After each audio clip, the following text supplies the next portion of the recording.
மொழியாகியங்கள் மூச்சாகி நாளை முடிசூடும் தமிழ் மீது உறுதி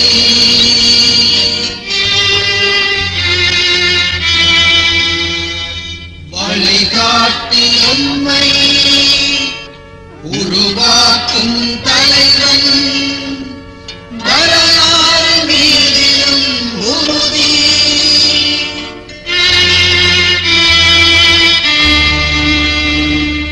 விழிமூடி இங்கே உயிர்கின்ற வேங்கை வீரர்கள் மீதிலும் உறுதி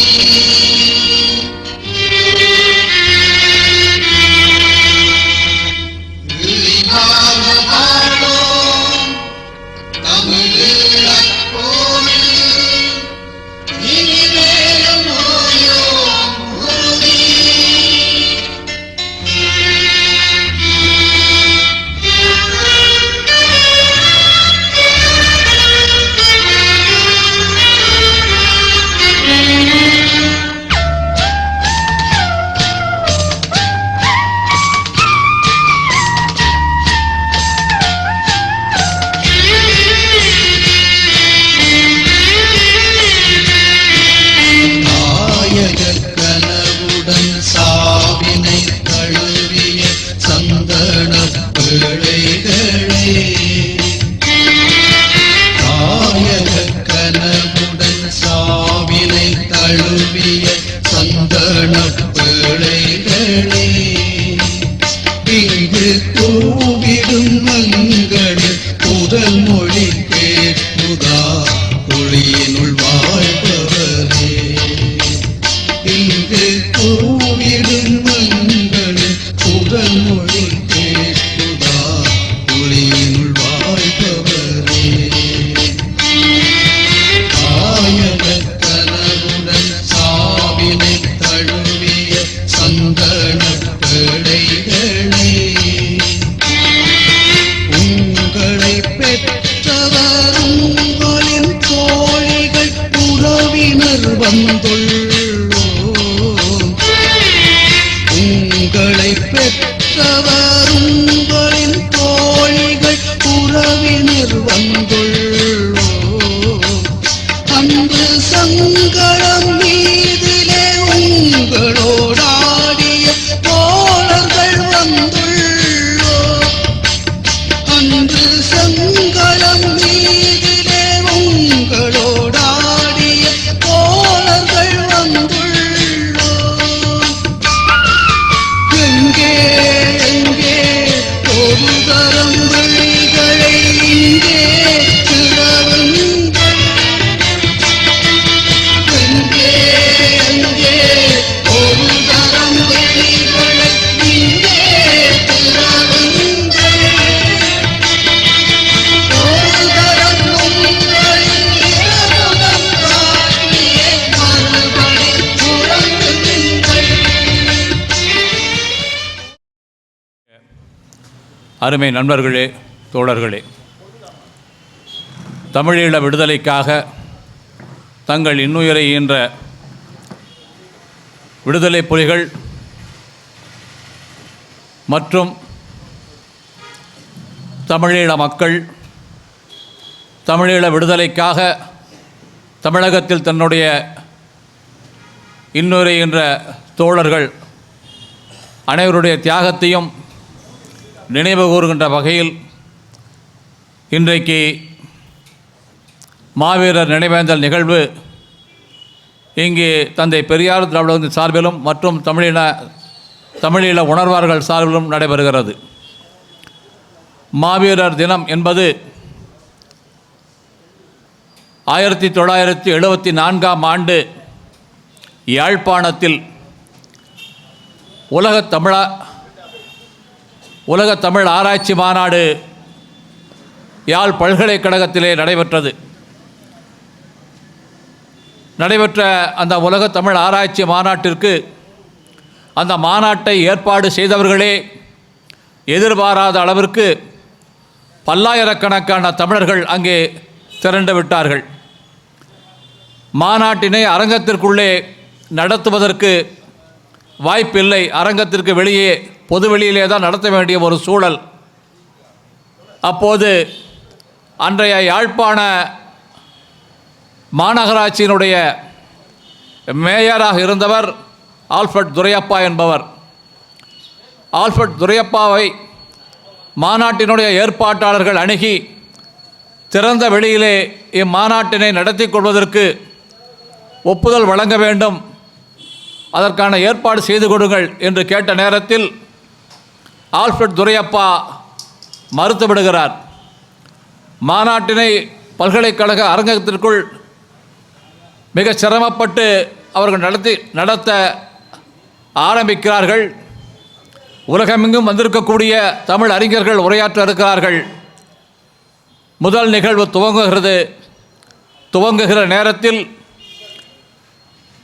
யாழ்ப்பாணத்தில் இருக்கக்கூடிய காவல்துறை, சிங்கள காவல்துறை மாநாட்டு அரங்கிற்குள் நுழைந்து மாநாட்டிற்கு வெளியேயும் அரங்கிற்குள்ளேயும் அமர்ந்திருந்த ஆயிரக்கணக்கான தமிழர்கள் மீது எவ்வித காரணமும் இல்லாமல் தடியடி நடத்துகிறார்கள். தமிழர்களுடைய தலைகள் உடைக்கப்படுகிறது. 10க்கு மேற்பட்டவர்கள் அங்கே மரணிக்கிறார்கள். மாநாட்டினை ஏற்பாடு செய்தவர்கள் திகைத்து நிற்கிறார்கள். அப்படி திகைத்து நின்றவர்களில் ஒருவர்தான் மாவீரன் சிவகுமாரன் அவர்கள். கண்ணீர் பெருகிறது அவருக்கு. இவ்வளவு சிரமப்பட்டு நாம் ஏற்பாடு செய்திருக்கிற இந்த மாநாட்டை எவ்வித காரணமும் இல்லாமல் நாம் தமிழர்கள் என்கிற ஒரே காரணத்திற்காக இந்த சிங்கள பேரினவாத அரசு நம்மை ஒடுக்குகிறது, நம்மை கொலை செய்கிறது, கேட்பதற்கு நாதி இல்லையா? இதற்கு காரணமானவர்களை நாம் தண்டிக்க வேண்டும் என்கிற முடிவெடுத்து சிவகுமாரன் அவர்கள் காரணமானவர் ஆல்ஃபர்ட் துரையப்பா என்பதை கண்டு அவர் மீது நடவடிக்கை எடுக்க வேண்டும் என்று காத்திருந்து ஒரு காலகட்டத்தில் ஆல்ஃபர்ட் துரையப்பாவை துப்பாக்கியால் சுட்டு கொல்ல முயற்சிக்கிறார். துப்பாக்கி பழுதாகிவிட்டது. ஆல்ஃபர்ட் துரையப்பா தப்பிவிட்டார். வேறொரு நிகழ்வு, சிவகுமாரன் நினைக்கிறார் துப்பாக்கி பழுதாகிவிட்டது, நல்ல ஆயுதங்களை சேகரிக்க வேண்டும், இந்த இயக்கத்தை நடத்துவதற்கு ஆயிரக்கணக்கில் பொருள் தேவைப்படுகிறது, எனவே பொருளை திரட்டவும் ஆயுதங்களை வாங்கவும் ஏதாவது ஒரு வழியில் பணத்தை திரட்ட வேண்டும் என்று முயற்சி செய்து ஒரு வங்கியிலே கொள்ளையடிப்பது என்று முடிவு செய்து அதற்கான முயற்சியில் ஈடுபடுகிறார். அந்த முயற்சி அங்கே தவறிவிடுகிறது. காவல்துறையும் வங்கியினுடைய காவலர்களும் சிவகுமாரனை விரட்டுகிறார்கள். ஒரு கட்டத்தில் சிவகுமாரன் சுற்றி வளைக்கப்படுகிறார். எதிரிகளிடத்திலே உயிரோடு அகப்படுவது ஆபத்து என்று கருதி தான் கையிலே தயாராக வைத்திருந்த சைனட்டை கடித்து அந்த இடத்திலேயே சிவகுமாரன் மாண்டு போகிறார். சிவகுமாரனுடைய இறுதி நிகழ்வு பல்லாயிரக்கணக்கான தமிழர்கள் புடைசூழ ஆயிரக்கணக்கான இளைஞர்கள் அணிவகுத்து வருகிறார்கள் சிவகுமாரனுடைய இறுதி அஞ்சலி செலுத்திட. இப்படி தமிழீழ விடுதலைக்காக தன்னுடைய உயிரை தியாகம் செய்தவர் முதலில் சிவகுமாரன் அவர்கள். அதற்கு பிறகு புலிகள் இயக்கம் துவங்கப்படுகிறது. 1982 புலிகள் இயக்கம் துவங்கியதற்கு பிறகு அவர் நடத்திய தாக்குதல், சாவகச்சேரி காவல் நிலையம் தாக்கப்படுகிறது ஆசிரியர் சீலன் தலைமையில். அதற்கு பிறகு நெல்லியடியில் இராணுவத்தின் மீது தாக்குதல், இப்படி தொடர்ந்து தாக்குதல் நடைபெறுகிறது. அப்படி நடைபெற்ற தாக்குதலில் சங்கர் என்கிற சத்யநாதன் என்கிற சங்கர் முன்னிலையில் இருக்கிறார். தலைமறைவாக இருந்து இயக்கத்தை நடத்தி கொண்டு தாக்குதலை நடத்தி கொண்டிருக்கக்கூடிய அந்த காலகட்டத்தில் சத்யநாதன் என்கிற சங்கர் தலைமறைவாக இருந்த இடத்தை எப்படியோ மோப்பம் பிடித்த இராணுவமும் காவல்துறையும் சுற்றி வளைக்கிறது. வீட்டிற்குள்ளே இருந்த புலிகளுக்கும் வெளியே சுற்றி வளைத்த இராணுவத்திற்கும் காவல்துறைக்கும் இடையே ஆயுத மோதல். அதிலே சத்யநாதன் என்கின்ற சங்கர் படுகாயமுற்று உயிருக்கு போராடிய நிலையில் வீட்டை விட்ட வியூகத்தை உடைத்து வெளியே வந்து ஏறத்தாழ 3 கிலோமீட்டருக்கு அப்பால் இருந்த புலிகளுடைய தலைமறைவாக இருந்த புலிகளை சந்தித்து அவர்களிடத்தில் ஆயுதத்தை ஒப்படைத்துவிட்டு அங்கே மயங்கி விடுகிறார். அங்கே இருந்த புலிகள் அவரை காப்பாற்ற வேண்டும் என்று அந்த இடத்திலே இருந்து அப்புறப்படுத்தி எப்படியாவது அவரை காப்பாற்ற வேண்டும் என்பதற்காக முயற்சி செய்கிறார்கள். அங்கே சிகிச்சைக்கு வழியில்லை, தமிழ்நாட்டிற்குத்தான் வந்தாக வேண்டும். அந்த சூழலில் கடல் வழியாக அவர் தமிழ்நாட்டிற்கு கொண்டு வரப்படுகிறார். அங்கிருந்து மதுரைக்கு அழைத்து விடப்பட ஏறத்தாழ 1 வார காலத்துக்கு பிறகு அவர் மதுரைக்கு கொண்டு வரப்படுகிறார். மதுரையிலே சிகிச்சை அளிக்கப்படுகிறது. வயிற்றிலே ஏற்பட்ட காயம், அவரை மருத்துவரால் காப்பாற்ற இயலவில்லை. 1982 நவம்பர் 27ஆம் தேதி மாலை 6:05 சங்கர் தன்னுடைய இறுதி மூச்சை நிறுத்திக் கொள்கிறார். தலைவர் பிரபாகரனுடைய மடியிலே தன்னுடைய உயிரை விடுகிறார். அந்த நாள்தான் மாவீரர் தினமாக தலைவர் தேசிய தலைவரால் அறிவிக்கப்பட்டு இன்றைக்கு கடைபிடிக்கப்பட்டு வருகிறது. 1982 சங்கர் மறைந்தபோது இது மாவீரர் நாளாக அறிவிக்கப்படவில்லை. அன்றைக்கு அறிவிக்கப்படக்கூடிய சூழல் இல்லை. 7 ஆண்டுகள் கழித்து 1989 தான் முதலாக அதிகாரபூர்வமாக தமிழீழ விடுதலை புலிகள் இயக்கத்தால் சங்கர் மறைந்த இந்த நவம்பர் 27 மாவீரர் தினமாக அன்று முதல் இன்று வரை கடைபிடிக்கப்பட்டு வருகிறது. இன்றைக்கு உலகமெங்கும் இருக்கக்கூடிய தமிழர்கள் எங்கெல்லாம் வாழ்கிறார்கள் அந்த இடங்களிலெல்லாம் தமிழீழ விடுதலைக்காக தன்னுடைய உயிரை இழந்த அந்த மாவீரர்களுக்கு வீர வணக்கம் செலுத்துகின்ற நிகழ்ச்சி இன்றைக்கு நடைபெற்று வருகிறது. அந்த வகையிலே தான் இன்றைக்கு நம்முடைய நகரிலே நாம் இன்றைக்கு இந்த வீர வணக்க நிகழ்வை நடத்தி கொண்டிருக்கிறோம். இந்த நிகழ்விலே தந்தை பெரியார் திராவிடத்தினுடைய அமைப்பு செயலாளர் அண்ணன் நாரிசாமி அவர்கள் பங்கேற்றிருக்கிறார் என்பது மிக சிறப்புக்குரியது. காரணம், தமிழீழ விடுதலை புலிகளுக்காக தன் வாழ்நாளில் பெரும்பகுதியை அர்ப்பணித்தவர் என்று சொன்னால் தன்னுடைய வாழ்க்கையின் பெரும்பகுதியை 6 ஆண்டுகளுக்கு மேலாக சிறையிலே இருந்தவர். விடுதலை புலிகளுக்கு உதவினார் என்கிற ஒரே காரணத்திற்காக சிறைப்பட்டவர் அவர்கள். இன்றைக்கு நீங்கள் கோவை மாநகருக்கு சென்று ரயில் நிலையத்திற்கு முன்னாலே இருக்கக்கூடிய அந்த காவலர் காட்சியகம், போலீஸ் மியூசியம்னு ஒன்று இருக்குது, ஹேமில்டன் கிளப்னு சொல்லுவாங்க. அங்கே உள்ளே போனீங்கன்னா ஒரு பெரிய லேத்து, ஒரு 2-3 லேத்து இருக்கும். அந்த லேத்துக்கு சொந்தக்காரர் அண்ணன் நாரிசாமி அவர்கள். 1989ஆம் ஆண்டு தமிழீழ விடுதலை புலிகளுக்கு ஆயுதம் தயாரித்து கொடுத்தார் என்பதற்காக 89 கைது செய்யப்பட்டு ஓராண்டுக்கு மேலாக சிறையில் இருந்தார்கள். புலிகளுக்கு உதவினார்கள், தமிழீழ விடுதலைக்கு உதவினார்கள் என்பதற்காக ராஜீவ்காந்தி கொல்லப்பட்ட நேரத்தில் கைது செய்யப்பட்டு 3.5 ஆண்டுகளுக்கு மேலாக சிறையிலே அடைக்கப்பட்டிருந்தார்கள். சிறையிலே இருந்து வெளிவந்து ஒரு சில மாதங்களில் வேலூர் சிறையிலே இருந்து விடுதலை புலிகளால் தப்பினார்கள் அல்லவா? அப்படி தப்பிய புலிகளுக்கு அடைக்கலம் கொடுத்தார் என்பதற்காகவே மீண்டும் கைது செய்யப்பட்டு 1.5 ஆண்டு காலம் அவர் வேலூர் சிறையிலே அடைக்கப்பட்டிருந்தார்கள். இப்படி தமிழீழ விடுதலைக்காகவே தன் வாழ்நாளை அர்ப்பணித்த அண்ணன் நாரிசாமி அவர்கள் இங்கே பங்கேற்று சிறப்பிக்க இருக்கிறார்கள். அதே போலவே தமிழீழ விடுதலைக்காக இன்றைக்கும் தொடர்ந்து உலகமெங்கும் வாழுகின்ற தமிழ் மக்கள் மத்தியிலே மட்டுமல்லாமல் எல்லோரிடத்திலும் தமிழீழ விடுதலைக்காக குரல் கொடுக்கிற விடுதலை சிறுத்தைகள் அமைப்பினுடைய கொள்கை பரப்பு செயலாளர் அண்ணன் சிவிச்சந்திரன் அவர்கள் இங்கே பங்கேற்று உரையாற்ற இருக்கிறார்கள். எனவே அடுத்து நாம் என்ன செய்ய வேண்டும் என்று சொன்னால், இன்றைக்கு நாம் ஆயுதம் ஏந்தி போராட முடியாது. 2009 நடந்த அந்த இறுதி அந்த போரில் தமிழீழ விடுதலை புலிகள் தங்களுடைய ஆயுதத்தை மௌனித்து விட்டார்கள். அதற்கு பிறகு ஏற்பட்ட அரசியல் மாற்றங்களில் இன்றைக்கு ஒரு மிகப்பெரிய தேக்க நிலை ஏற்பட்டிருக்கிறது. எதிர்காலத்தில் ஏற்படக்கூடிய அரசியல் மாற்றங்களால் மீண்டும் தமிழீழம் மலரக்கூடிய ஒரு வாய்ப்பு உள்ளது. எனவே நாம் நம்முடைய கடமை என்பது தமிழ் ஈழம் மலர்ந்திட என்றைக்கும் நாம் உறுதுணையாக இருப்போம் என்று இந்த மாவீரர் நாளில் நாம் உறுதியேற்றுக் கொள்வோம்.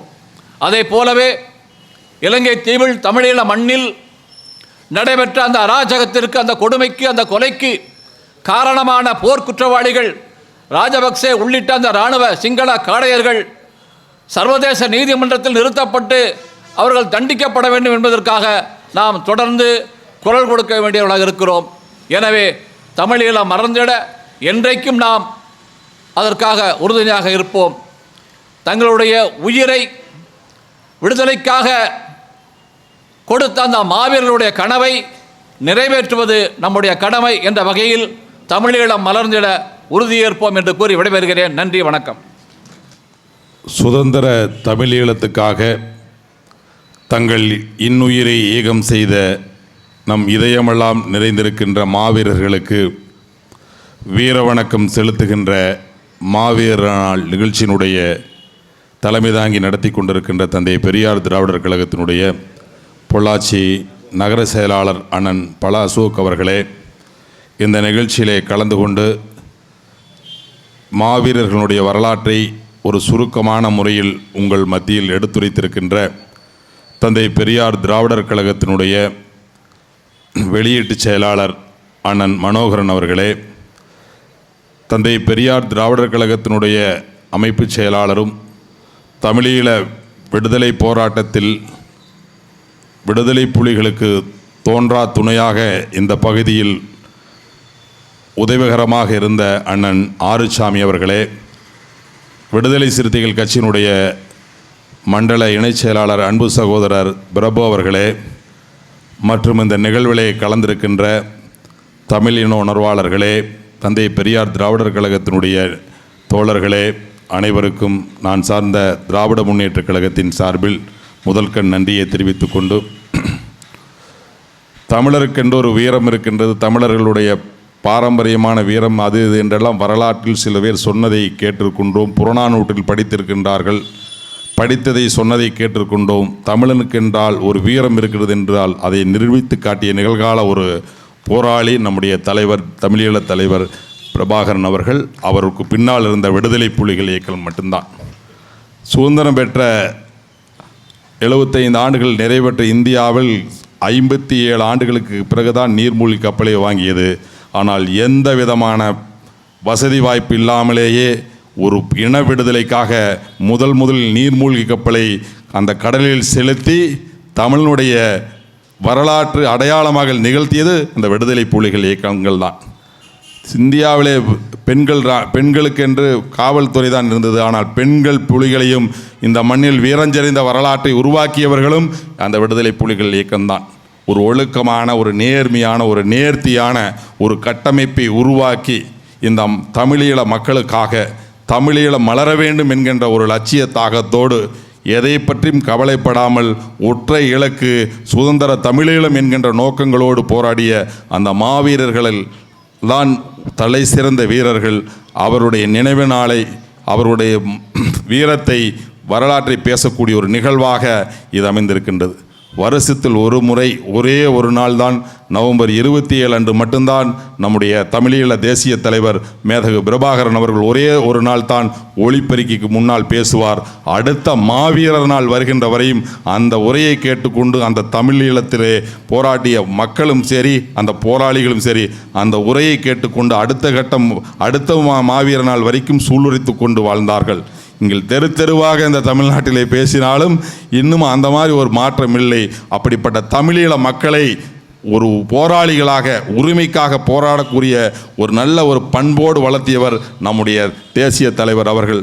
ஆகவே இந்த ஈழ விடுதலைக்காக தங்கள் இன்னுயிர் ஏகம் செய்த அந்த மாவீரர்களுக்கு வீரவணக்கம் செலுத்துவோம். அவர்கள் எந்த லட்சியத்துக்காக இந்த பயணத்தை தொடங்கியிருக்கின்றார்களோ அந்த பயணத்தை வெற்றியடை வரை நாம் தொடர்ந்து அவர்களுக்கு தோன்றா துணையாக இருப்போம் என்று கேட்டுக்கொண்டு வாய்ப்பளித்தமைக்கு நன்றி கூறி இடம் சார்கின்றேன். நன்றி, வணக்கம்.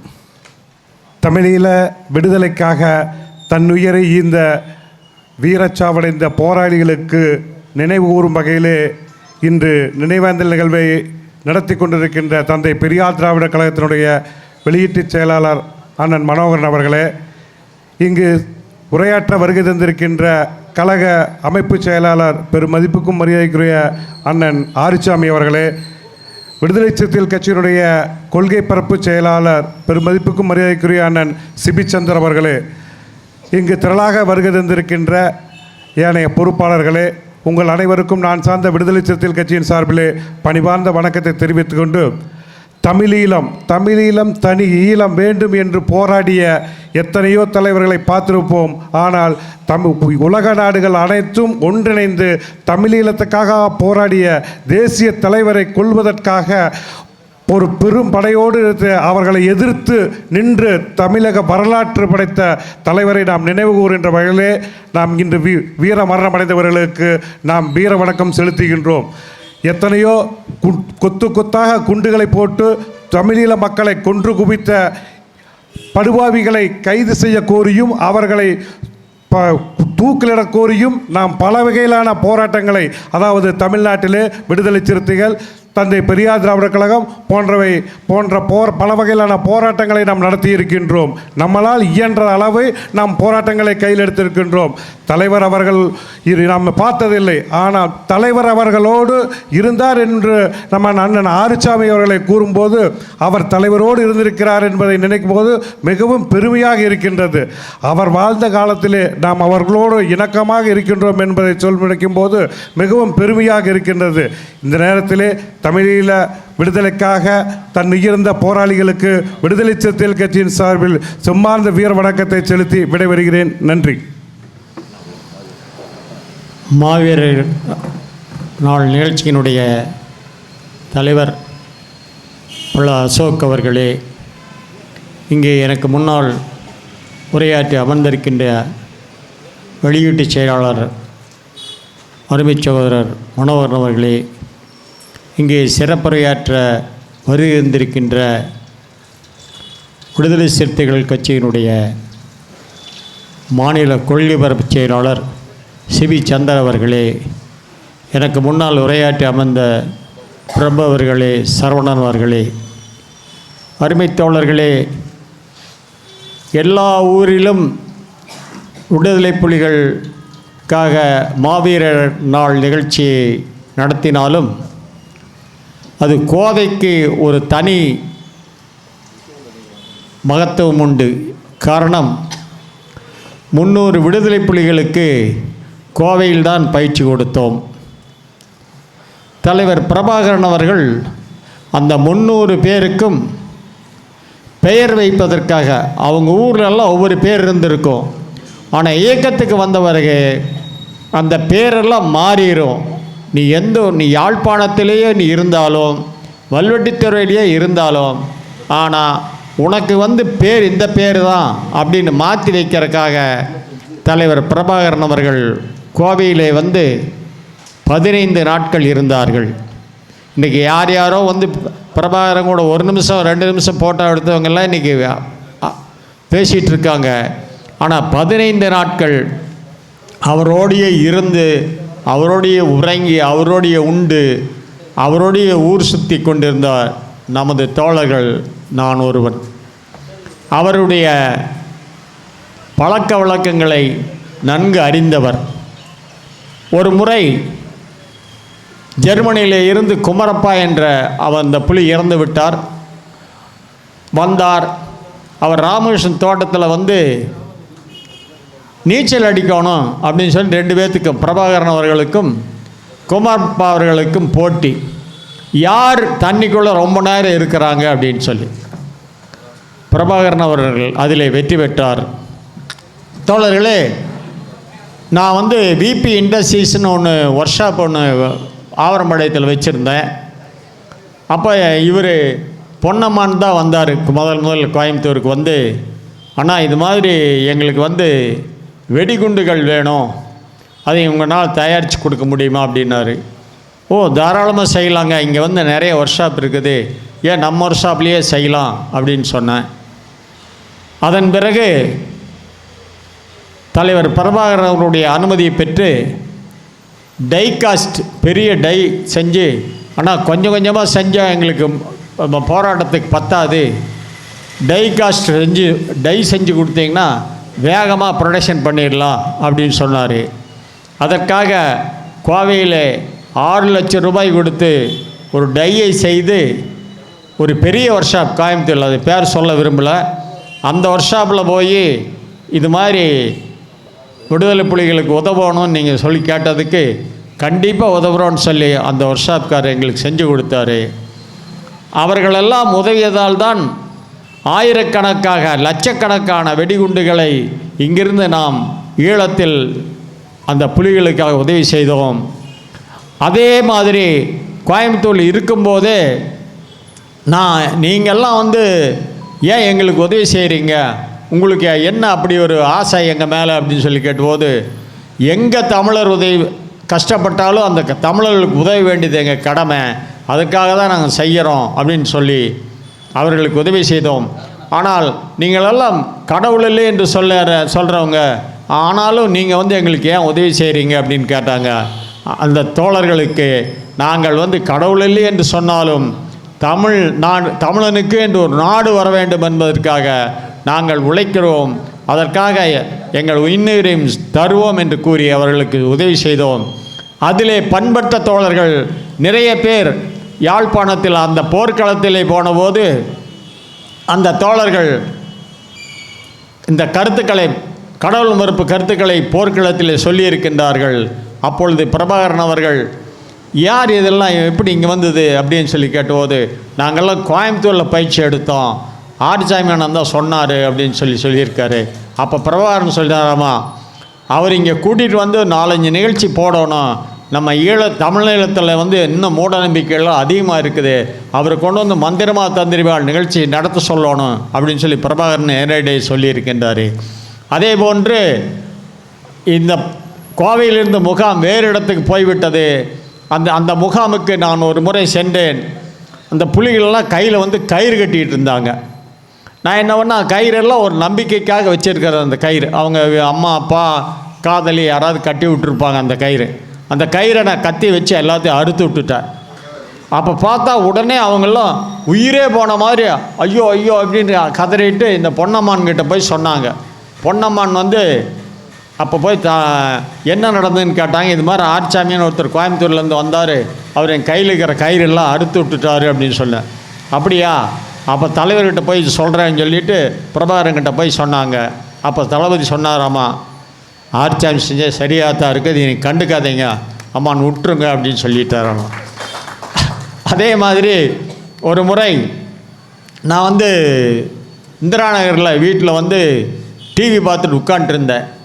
அப்போ என் தோளில் வந்து 2 கை பட்டுச்சு. யாருன்னு திரும்பி பார்த்தா அது வந்து தலைவர் பிரபாகரன். பார்த்தா அவர் மொட்டை அடிச்சிருந்தார். என்னங்க என்ன அப்படின்னு, பழனி போனேன்னே மொட்டை அடிச்சிட்டேன் அப்படின்னு சொன்னார். உங்களுக்கு பழனி முருகனா ஆயுதம் தர்றாரு, ஆரிச்சாமி தானே ஆயுதம் தர்றாரு அப்படின்னு சொன்னேன். அவர் அண்ணாண்ணே இந்த பிரச்சனையெல்லாம் நம்மளுக்குள்ளே வேண்டாண்ணே, அதை விட்டுருங்க, நீங்கள் அதை இதை பெருசு பண்ணாதீங்க அப்படின்னு சொல்லிட்டார். அது மாதிரி இங்கிருந்த தோழர்கள் போர்க்களத்திலும் கூட பகுத்தறிவு சிந்தனையோடு இருந்தார்கள். அது எங்களால் ஆனது என்று அவர்களுக்கும் அந்த அந்த அந்த புலிகள் இயக்கத்துக்கே ஒரு பெரிய நாம் அந்த பிரச்சாரம் ஈடுபட்டது. இங்கே கோயம்புத்தூரில் இருந்தபோது சென்னிமலையில் வந்து மாட்டு வண்டி ஏற்றுனாங்க. 2 பூசாரிங்க வந்து மாடு சென்னிமலையில் ஏறுது அப்படின்னு சொல்லி மேலே ஏற்றி காட்டினாங்க. அப்போ நாங்கள் வந்து அப்போ திராவிட கழகத்தில் இருக்கிறோம், நாங்கள் வந்து இது யார் வேணாலும் ஏற்றலாம் அப்படின்னு சொல்லி நாங்களும் ஒரு மாட்டு வண்டி ஏற்பாடு பண்ணி அந்த சென்னிமலை மேலே ஏற்றுறதுக்கு போனோம். அப்போ அந்த நிகழ்ச்சிக்கு முகாமில் இருந்த 100 புலிகள் அந்த நிகழ்ச்சியை கூட்டிகிட்டு போய் இந்த நிகழ்ச்சியெல்லாம் பாருங்கள் அப்படின்னு சொல்லி அவங்களுக்கு பார்த்தாங்க. அதில் நிச்சயமாக நிறைய தோழர்கள் மனமாறி விட்டார்கள். அந்த நிகழ்ச்சிக்கு எங்களை அனுமதிக்கவில்லை. அடுத்த முறை பக்கத்திலே இருக்கின்ற பெருமாள் மலையிலே நாங்கள் அந்த மாட்டு வண்டி ஏற்றி சாதனை படைத்தோம். அந்த மாதிரி மூடநம்பிக்கை ஒழிப்பு நிகழ்ச்சிகளிலும் புலிகள் இங்கே இருந்த காலத்தில் எங்களுக்கு ஒத்துழைப்பாக ஆதரவாக இருந்தார்கள். அவர்கள் ஆரம்ப காலத்தில் இருந்தபொழுது மிக குறைவான ஒரு 10 ரூபா படி தான் அப்போ இருந்தது. ரொம்ப உதவி இல்லாமல் கஷ்டப்பட்டு தான் இருந்தாங்க. அப்போ புரட்சித் தலைவர் எம்ஜிஆர் அவர்கள் நிதி உதவி செஞ்சதுக்கு பின்னாடி அவர்களுக்கு 50 ரூபாய் படி வந்தது. அந்த படியை கொண்டு தான் தோழர்கள் உணவை முடித்து கொண்டார்கள். ஆரம்ப காலத்தில் மிக சிரமப்பட்டு, ஆனால் எங்களுக்கெல்லாம் தவிட்டு பிஸ்கட்டே வழி இல்லாத காலத்தில் இப்போ நாங்கள் தங்க பிஸ்கட்டு வாங்கிக்கிறோம். ஆனால் உங்களால் உங்களுக்கு உதவ முடியுது இல்லையே அப்படின்னாங்க. பரவாயில்ல, எங்கே இருந்தாலும் நீங்கள் எங்களை நினச்சி இருந்தீங்கன்னா போதும். தமிழ் ஈழத்திற்கு உதவியவர்கள் என்ற பெயரில் கோவை ராமகிருஷ்ணனும் ஆறுசாமியும் நிச்சயம் இருப்பார்கள் என்று அவர்கள் ஒரு லிஸ்டிலேயே வச்சுருக்காங்க, யார் யாரெல்லாம் தமிழ் ஈழத்திற்கு உதவி செஞ்சாங்கன்னு. எங்கள் விபி இண்டஸ்ட்ரீஸில் இருந்தபோது காவல்துறை வந்து என்னை கைது செய்து எங்கள் ஆயுதத்தை எல்லாம் அரெஸ்ட் பண்ணி கொண்டு போயிட்டாங்க. அந்த ஆயுதத்தை வந்து இன்றைக்கு கூட ரயில்வே ஸ்டேஷனுக்கு ஏற்ற போலீஸ் கிளப்பில் இது விடுதலை புலிகளுக்கு உதவிய ஆயுதங்கள் என்ற ஆயுதம் லேத்தெல்லாம் பறிமுதல் பண்ணி போட்டுட்டாங்க. அந்த மாதிரி அவர்களுக்காக உழைத்தவர்கள் மீண்டும் ஒரு 3.5 ஆண்டுகள் அந்த சிறையில் இருந்தோம். கோவை சிறையில் விடுதலை புலிகள் உதவிய காலத்துக்காக நாம் இங்கு அஞ்சலி செலுத்துவோம். நினைவு இது உள்ளதெல்லாம் இந்த தியாகமெல்லாம் நம்ம அவங்களுக்கு செய்யறது பத்தாது. ஏன்னா அவ்வளவு தியாகங்கள் ஒவ்வொருத்தரும் செஞ்சுருக்காங்க. குடும்பத்தை விட்டு, அம்மா அப்பாவை விட்டு, அண்ணன் தம்பி விட்டு எல்லாத்தையும் துறந்து வந்து ஈழத்திற்காக மடிந்தார்கள். அதுதான் நம்மளுக்கு ஒரு ஈழம் பெற்றிருந்தால் இன்றைக்கி நம்மளுக்கு கவலை இல்லை. மடிந்தார்கள் என்ற போது அந்த இளைஞர்களுக்காக, அந்த விடுதலை புலிகளுக்காக நம் தாய் தமிழ்நாட்டில் இருக்க தமிழர்கள் ஒவ்வொருவரும் உதவ வேண்டும். அந்த ஈழம் மலர்வதற்கு தமிழ்நாட்டில் இருக்கிற தமிழர்கள் ஆதரவு வேண்டும் என்று கேட்டு வாய்ப்பளித்தமைக்கு நன்றி கூறி வருகிறேன். நன்றி, வணக்கம். நிறைவாக தமிழீழ விடுதலைக்கு ஆதரவளித்து வந்தவரும் புலிகளோடு தோழமையோடு இருந்தவருமான விடுதலை சிறுத்தைகள் கட்சியின் கொள்கை வரைப்பு செயலாளர், எம் இனத்தின் மானம் தடுத்தோரை, எம் இனத்தின் அறிவை தடுத்தோரை, எம் இனத்தின் மீது இழிவை படைத்தோரை அடியோடு பெயர்க்க வந்த ஈரோட்டு கடப்பாறை ஐயா பெரியார் அவர்களுக்கும், யாரெல்லாம் எம்மை தொட்டுவிடக்கூடாது என்று தள்ளி நின்றார்களோ அவர்களையெல்லாம் நம் திசை நோக்கி மிரளச் செய்த புரட்சியாளர் அண்ணல் அம்பேத்கர் அவர்களுக்கும், தமிழை ஆட்சி மொழியாக்கு என்று பாராளுமன்றத்தில் உரத்து முழங்கிய கண்ணியமிக்க ஐயா காயிதே மில்லத் சாஹிப் அவர்களுக்கும், தொன்மைமிக்க ஒரு ஆண்ட தேசிய இனத்தின் முகவரியாகவும் ஒரு வீர வரலாற்றின் உயிர் வரியாகவும் எழுந்து நிற்கிற தமிழ் தேசிய பெருந்தலைவன் மேதகு பிரபாகரன் அவர்களுக்கும் முதலில் வணக்கங்களை சொல்லிக்கொண்டு, இந்த மாவீரர் அகவணக்க நாள் நிகழ்வில் பங்கேற்று சிறப்பித்து தன்னுடைய அனுபவங்களை இங்கே பகிர்ந்து கழக அமைப்பு செயலாளர் பெருமைக்குரிய அண்ணன் ஆறுசாமி அவர்களை, கோவையில் மாவீரர் நிகழ்வை நடத்தி கொண்டிருக்கும் நமது கழகத்தின் பொதுச் செயலாளர் தமிழ் மானம் காத்த பெரும் வீரர் அண்ணன் ராமகிருஷ்ணன் அவர்களை, இந்த நிகழ்வில் பங்கேற்று என்னோடு சிறப்பித்து கொண்டிருக்கிற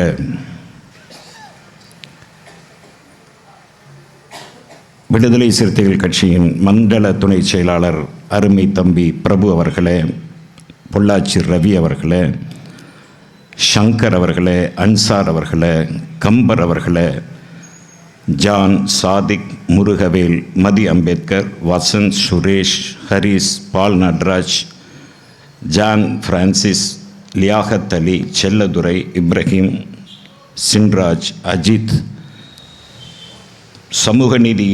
கிறிஸ்தவ சமூக நீதி பேரவையைச் சேர்ந்த அருமை சகோதரர் ஸ்டீஃபன் உள்ளிட்டவர்களே, இந்த நிகழ்வில் நீங்கள் பங்கேற்க வேண்டும் என்று 20 நாட்களுக்கு முன்பாகவே என்னை அழைத்து பெருமைப்படுத்திய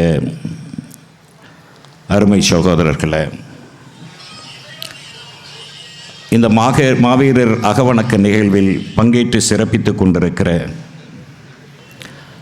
தமிழர் மானம் காக்கும் படை வீரர்களே, உங்கள் அத்துணை பேருக்கும் என்னுடைய முதற்கண் வணக்கங்களையும் நன்றிகளையும் தெரிவித்துக் கொள்கிறேன்.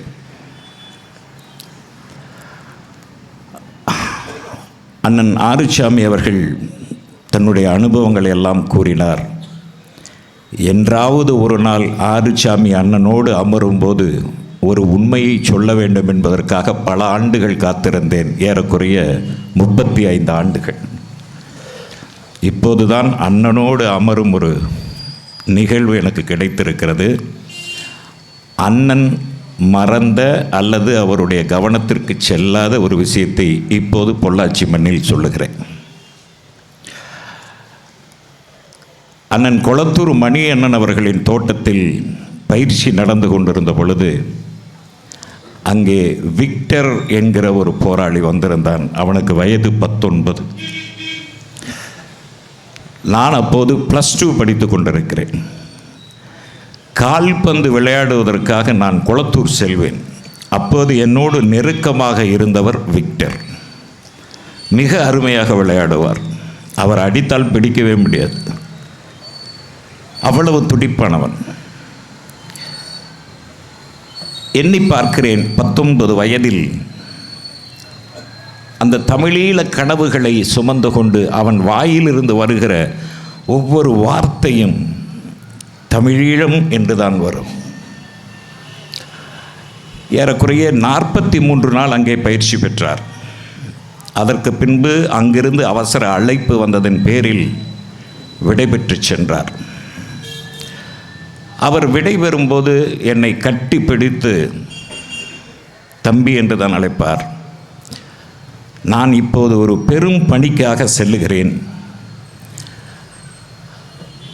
உண்மையாக சொல்லப்போனால் நான் மரணிப்பதற்காக செல்லுகிறேன். என் மரணத்தின் செய்தியை 4 பேரிடம் நீங்கள் அவசியம் சொல்ல வேண்டும். அவர்களின் கண்ணீர் துளி என் ஆன்மாவிற்கு சாந்தி கொடுக்கும் என்று 4 பேரை சொன்னான். அந்த 4 பேரில் ஒருவர் அண்ணன் ஆறுசாமி அவர்கள். அதற்கு பிறகு அந்த தம்பி அங்கே போனான். திராவிட முன்னேற்ற கழகத்தில் ஐயா வைகோ இருந்தபோது ஈழத்திற்கு சென்றார். சென்றபோது அவருக்கு ஒரே துணையாக இருந்து களமாடியவன் விக்டர். ஐயா வைகோ அவர்கள் பத்திரமாக தாயகம் தமிழ்நாட்டிற்கு வந்து சேர்ந்து 3வது நாள் சாவகச்சேரி போராட்டத்தில் அந்த சமர்க்களத்தில் தன் உயிரை பணயமிட்டான் அந்த தம்பி விக்டர். அவன் சொன்ன அந்த சொல் இருக்கிறதே, என்றைக்காவது ஒரு நாள் நான் ஆறுசாமியினிடம் நேராக சொல்ல வேண்டும் என்று நினைத்தேன். இன்றைக்கு நேராக சொல்லுவதற்கு வாய்ப்பு கிடைத்திருக்கிறது, சொல்லுகிறேன். ஆக அண்ணன் ஆறுசாமி போன்றவர்கள், அண்ணன் ராமகிருஷ்ணன் போன்றவர்கள், கொளத்தூர் மணி அண்ணன் போன்றவர்கள் எல்லாம் நான் மாணவ பருவத்தில் இருந்தபோது பார்த்து வியந்த பெருமக்களில் அவர்கள். அதேபோல் ராமேஸ்வரத்தில் அவர்களுக்கு உதவுவதற்காக நான் என்னுடைய மாணவர்களோடு சென்று அவர்களுக்கு உதவி விட்டு வரும்போது காவல்துறையில் சிக்கிக்கொண்டேன். மற்ற 3 பேரும் தப்பித்து விட்டார்கள். நான் மட்டும் சிக்கிக்கொண்டேன். தாமோதரன் என்கிற ஒரு அசிஸ்டன்ட் கமிஷனர் என்று நினைவிருக்கிறது. அவரோடு ஒரு 5 காவல்துறையினர் இந்த பிவிசி பைப் என்று சொல்லுவார்களே, அந்த பிவிசி பைப்புக்குள் சிமெண்ட் வைத்து அடைத்து அதில் அடிப்பார்கள். அதில் ஏற்பட்ட காயம்தான் இதெல்லாம், இந்த வடுக்கள் எல்லாம். ஆனால் விடுதலை புலிகள் செய்த தியாகத்தை எண்ணும்போது, கருதும்போது இதெல்லாம் வெகு சாதாரணமாக நமக்கு தோன்றும். அருமை சகோதரர்களே, தமிழர்களுக்கு பொங்கல், சித்திரை திருவிழா என்றெல்லாம் பண்டிகைகள் இருக்கிறது. ஆனால் நவம்பரில் இருக்கிற அந்த 2 தேதிகள் இருக்கிறதே, நவம்பர் 26, 27. நவம்பர் 26 மேதகு தலைவர் அவர்களின் பிறந்த நாள். உலகின் கடைக்கோடியில் தமிழன் என்கிற ஒரு இனம் உண்டு, ஒரு தேசிய இனம் உண்டு, அவனுக்கென்று ஒரு கலாச்சாரம் உண்டு, பண்பாடு உண்டு, ஒரு வரலாற்று மரபு உண்டு. ஆதி மனிதன் தோன்றிய இனம் இந்த தமிழ் இனம் என்று பல லட்சம் ஆண்டுகளுக்கு பிறகு உலகின் பார்வைக்கு கொண்டு சென்ற ஒரு பெருந்தலைவன் மேதகு பிரபாகரன் அவர்கள். அந்த தமிழன் வீரம் பொருந்தியவன் என்று உலகிற்கு பறைசாற்றியவர் அருமையண்ணன் வேலுப்பிள்ளை பிரபாகரன் அவர்கள். அதற்கு பின்தான் தமிழன் என்ற ஒரு இனத்தின் கலாச்சாரத்தையும் பண்பாட்டையும் அவனுடைய வீரத்தையும் உலகத்தில் போராடி கொண்டிருந்த போராளிகள் தேடி தேடி படிக்க ஆரம்பித்தார்கள். அதற்கு காரணம் மேதகு பிரபாகரன், அண்ணன் பிரபாகரன் அவர்கள். இது நவம்பர் 26க்கான பெருமை, நவம்பர் 27க்கான பெருமை. நான் எங்கே அச்சப்படுகிறேன் என்றால்,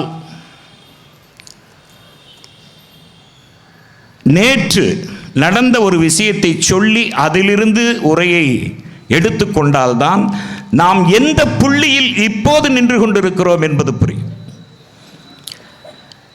மேதகு தலைவர் அவர்களுக்கு ஈழ தேச தலைவன் பிறந்தான் என்கிற ஒரு பாடலை இயற்றி என் மகளை பாடச் செய்து யூடியூபில் பதிவேற்றுகிறேன்.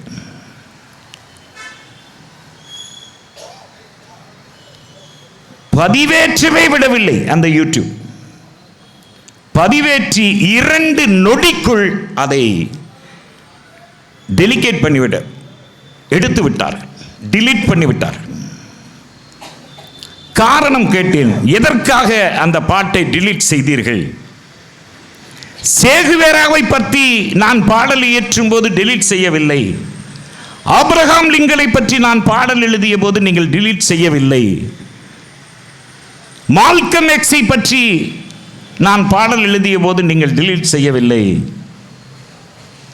நெல்சன் மண்டேலாவை பற்றி எழுதும் போது நீங்கள் டிலீட் செய்யவில்லை. ஆனால் மேதகு பிரபாகரனை பற்றி பாச்செழுதுவதை நீங்கள் ஏன் தடை செய்கிறீர்கள் என்று நான் எதிர்கேள்வி அந்த யூடியூபிடம் கேட்டபோது அவர்கள் மிகச்சரியாக 33 நிமிடத்தில் அவர்கள் எனக்கு பதில் சொல்லுகிறார்கள். அவர்களெல்லாம் போராளிகள், பிரபாகரன் டெரரிஸ்ட் என்று வார்த்தை வருகிறது, பயங்கரவாதி என்று வருகிறது. உலகத்தின் பார்வையில் மேதகு பிரபாகரன் ஒரு பயங்கரவாதி, ஒரு தீவிரவாதி.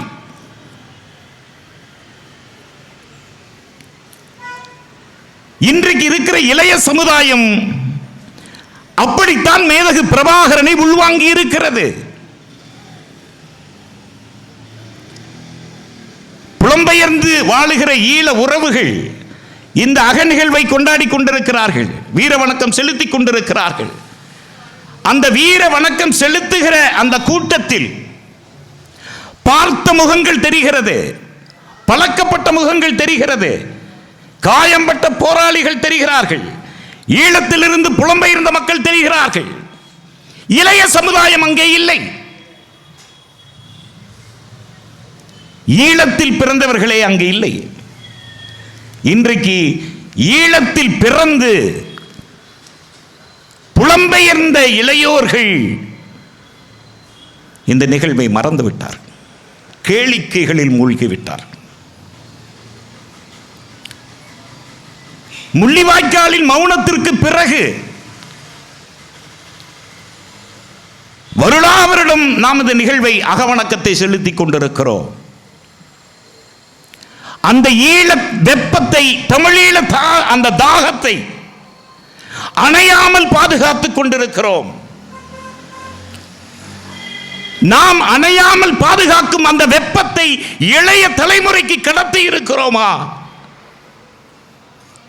அப்படி ஒரு செயல் திட்டம் நம்மிடம் இருக்கிறதா என்கிற அச்சப்பாடு எனக்கு தோன்றியது.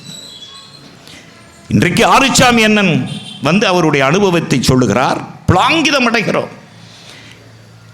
அவரை உயரத்தில் பார்த்த வளர்ந்த பிள்ளைகள் நாங்கள் எங்கள் அனுபவத்தை சொல்லுகிறோம். இன்னும் காலங்கள் கடக்க கடக்க கடக்க தமிழீழ தாயகம் என்கிற அந்த வேட்கை, தமிழனுக்கென்று ஒரு நிலம் என்கிற அந்த வேட்கை குறைந்து விடுமோ என்ற அச்சப்பாடு நமக்குள் எழுகிறது.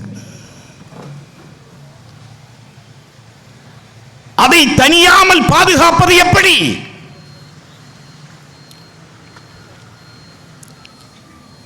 முள்ளிவாய்க்காலுக்கு முன், முள்ளிவாய்க்காலுக்கு பின், முள்ளிவாய்க்காலுக்கு முன்பாக தாய் தமிழ் நாட்டில் இறந்த அந்த தமிழீழ வெப்பம், அந்த சுதந்திர தாகம், அந்த ரத்த கொதிப்பு இன்றைக்கு இருக்கிறதா? இரண்டு விதமான தாக்குதல்களை இன்றும் நாம் தாங்கிக் கொண்டிருக்கிறோம். ஒன்று, சிங்கள பௌத்த பேரினவாதமும் இந்திய ஏகாதிபத்தியமும் நம்மேல் திணிக்கும் சில அடக்குமுறைகள். உலக ஏகாதிபத்தியங்கள் தமிழீழ புலிகளை பார்க்கிற பார்வை, வல்லரசு நாடுகள் நம்போல் தமிழீழ ஆதரவாளர்களை பார்க்கிற பார்வை, அடக்குமுறை, இப்படிப்பட்ட தாக்குதல் ஒரு புறம். இன்னொரு தாக்குதல் ஒன்று உண்டு தோழர்களே. தமிழீழ தாயகத்தை வைத்து, அந்த வேட்கையை வைத்து, அந்த வெப்பத்தை வைத்து பிழைப்பு நடத்துகிறவர்கள் தமிழீழத்தை ஆதரிப்பது போல் பேசி அவர்களை பயங்கரவாதிகளாக சித்தரிக்கும் ஒரு போக்கு. நான் தலைவரோடு இட்லி சாப்பிட்டேன், புட்டு சாப்பிட்டேன், உடும்புக்கறி சாப்பிட்டேன், அரிசி கப்பலை சுட்டேன் என்றெல்லாம் தமிழீழத்திற்கு ஆதரவாக பேசுவதில் போல் பேசி மேதகு பிரபாகரன் அவர்களை கொச்சைப்படுத்தும் ஒரு செயல், அதை நம்பி கூடுகிற ஒரு கூட்டம், இதுவும் பயங்கரமானது. யுத்த சத்தம் கேட்கிறது, அவர்கள் ஆதரவாளர்கள் போல் நடிப்பார்கள். யுத்த சத்தம் கேட்கிறது, அப்போது தலைவர் எனக்கு இட்லிக்குள் கறி வைத்து கொடுத்தார் என்று ஒருவர் பேசுகிறார். நாம் அதை எளிதாக கடந்து விடுகிறோம். ஆனால் அதற்குள் ஒரு நுண் அரசியல் இருக்கிறது. என்ன அரசியல் என்றால், இன்றைக்கு இருக்கிற தலைமுறை 2009 பிறகு ஏறக்குறைய 15 வருடம் அல்லது 20 வருடம் அல்லது 30 வருடம் கழித்து இருக்கிற தலைமுறை அந்த உரையை கேட்கும். என்ன கேட்கும்? யுத்த சத்தம் கேட்கிறது. தம்பிகள் சிங்கள பேரினவாதத்தை எதிர்த்து போராடி கொண்டிருக்கிறார்கள், வீரமரணம் அடைந்து கொண்டிருக்கிறார்கள். ஆனால் மேதகு பிரபாகரன் ஒரு அறைக்குள் உட்கார்ந்து இட்லிக்குள் கரியை வைத்து சாப்பிட்டு கொண்டிருந்தால் அவர் தலைவரா என்ற கேள்வியை அடுத்த தலைமுறை கேட்கும். அப்ப ஈழத்தை கொச்சைப்படுத்துவதற்கென்று ஆதரவாளர்களைப் போல் நடிக்கும் ஒரு கும்பலின் தாக்குதல்களையும் நாம் சமாளிக்க வேண்டி இருக்கிறது. இத்தனை தாக்குதல்கள் நம்மேல் இருக்கிற மறைமுகமான தாக்குதல்கள், பகிரங்கமான தாக்குதல்கள், அப்பட்டமான தாக்குதல்கள். ஆக நாம் செய்ய வேண்டியது இந்த தாக்குதல்களை எல்லாம் கடந்து அடுத்த தலைமுறைக்கு இந்த தமிழீழ தாகத்தை கொண்டு போய் சேர்க்க வேண்டும் என்பதுதான் இந்த மாவீரர் நிகழ்வில் நாம் ஏற்கக்கூடிய சூளுரையாக இருக்க வேண்டும்.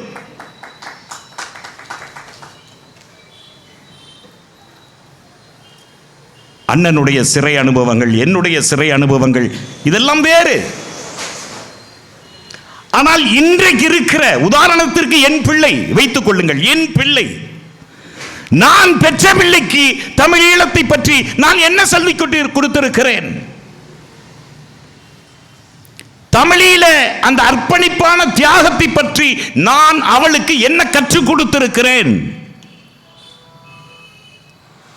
அப்படி கற்றுக் கொடுத்திருந்தால் தமிழர் இல்லாத உலகத்தில் நாடுகள் இல்லை. ஆனால் தமிழனுக்கென்று ஒரு இடம் இல்லை என்று இன்றைக்கு நாம் அழுது கொண்டிருக்கிறோமே, அந்த வேட்கையை என் பிள்ளைக்கு நான் கற்றுக் கொடுத்திருக்கிறேனா? கற்றுக் கொடுக்கவில்லை. ஆக அதை ஒரு செயல் திட்டமாக இன்றைக்கு எடுத்து நடத்தி கொண்டிருக்கிற ஒரு இயக்கம்தான் தந்தை பெரியார் திராவிட கழகம் என்பதில் நான் பெருமை கொள்கிறேன். இன்னும் அதை தீவிரப்படுத்த வேண்டிய அவசியம் இந்த மண்ணில் இருக்கிறது. நான் தமிழீழத்திற்காக சொல்லவில்லை, தமிழ்நாட்டிற்கே இருக்கிறது. அப்படி ஒரு கோட்பாட்டு யுத்தம், கருத்தியல் யுத்தம், திராவிட கருத்தியல் யுத்தத்தை, அந்த கருத்தியலை நீர்த்து போக செய்யும் சில சக்திகள் இன்றைக்கு நம் தலையின் குடுமையை பிடித்து ஆட்டிக் கொண்டிருக்கிறது என் உறவுகளே. அதனால்தான் 43 தமிழர்கள் இறந்தும் கூட என் மகள் போனால் பரவாயில்லை என்று ஒரு தமிழச்சியால் சொல்ல முடிகிறது. என் மகன் போனால் செத்தால் பரவாயில்லை என்று ஒரு தமிழ் பிள்ளையால் சொல்ல முடிகிறது என்றால் இங்கு நாம் தோற்றோம், அவர்கள் வெற்றி பெற்றிருக்கிறார்கள். அல்லது நான் தோற்றேன், அவன் வெற்றி பெற்றிருக்கிறான். இதை நாம் உணர்ந்து கொள்ள வேண்டும். எத்தனை தியாகங்கள்! தமிழீழ விடுதலை புலிகளின் தியாகம் என்று பட்டியலிட்டால் கணக்கில் அடங்காது. உலகத்தில் எத்தனையோ போராளி குழுக்கள் உண்டு, போராட்ட தன்மைகள் உண்டு. எத்தனையோ நாடுகள் போராட்ட தன்மையால் சுதந்திரம் பெற்றிருக்கிறது. ஒரு இனம் தொடர்ந்து நசுக்கப்படும் போது, உலகத்தில் எந்த இனமும் ஒரு இனம் தொடர்ந்து நசுக்கப்படும் போது, வல்லாதிக்க நாடுகளால் தொடர்ந்து நசுக்கப்படும் போது, அந்த இனம் ஆயுதத்தை தூக்கியதாகத்தான் வரலாறு இருக்கிறது. மற்ற போராளி படைகளுக்கும் தமிழீழ விடுதலை படைகளுக்கும் உள்ள வித்தியாசம் என்ன? உலகத்தில் விடுதலை பெற்ற விடுதலை படைகள், தனிநாடு வாங்கிய விடுதலை படைகள், அவர்களின் போராட்டத்தையும் தமிழீழ போராட்டத்தையும் நீங்கள் ஒப்பீடு செய்து பார்த்தால் பல வேறுபாடுகள் அதை இருக்கிறது. அவர்கள் ஆயுதத்தை நம்பினார்கள், போராடினார்கள், விடுதலை பெற்றார்கள் அல்லது நசுக்கப்பட்டார்கள். இது வரலாறு. ஆனால் தமிழீழ விடுதலை புலிகள் என்பது அவர்களுக்கு ஆயுதம் இரண்டாம் பட்சம், தங்களுடைய உயிர் முதல் பட்சமாக இருந்திருக்கிறது.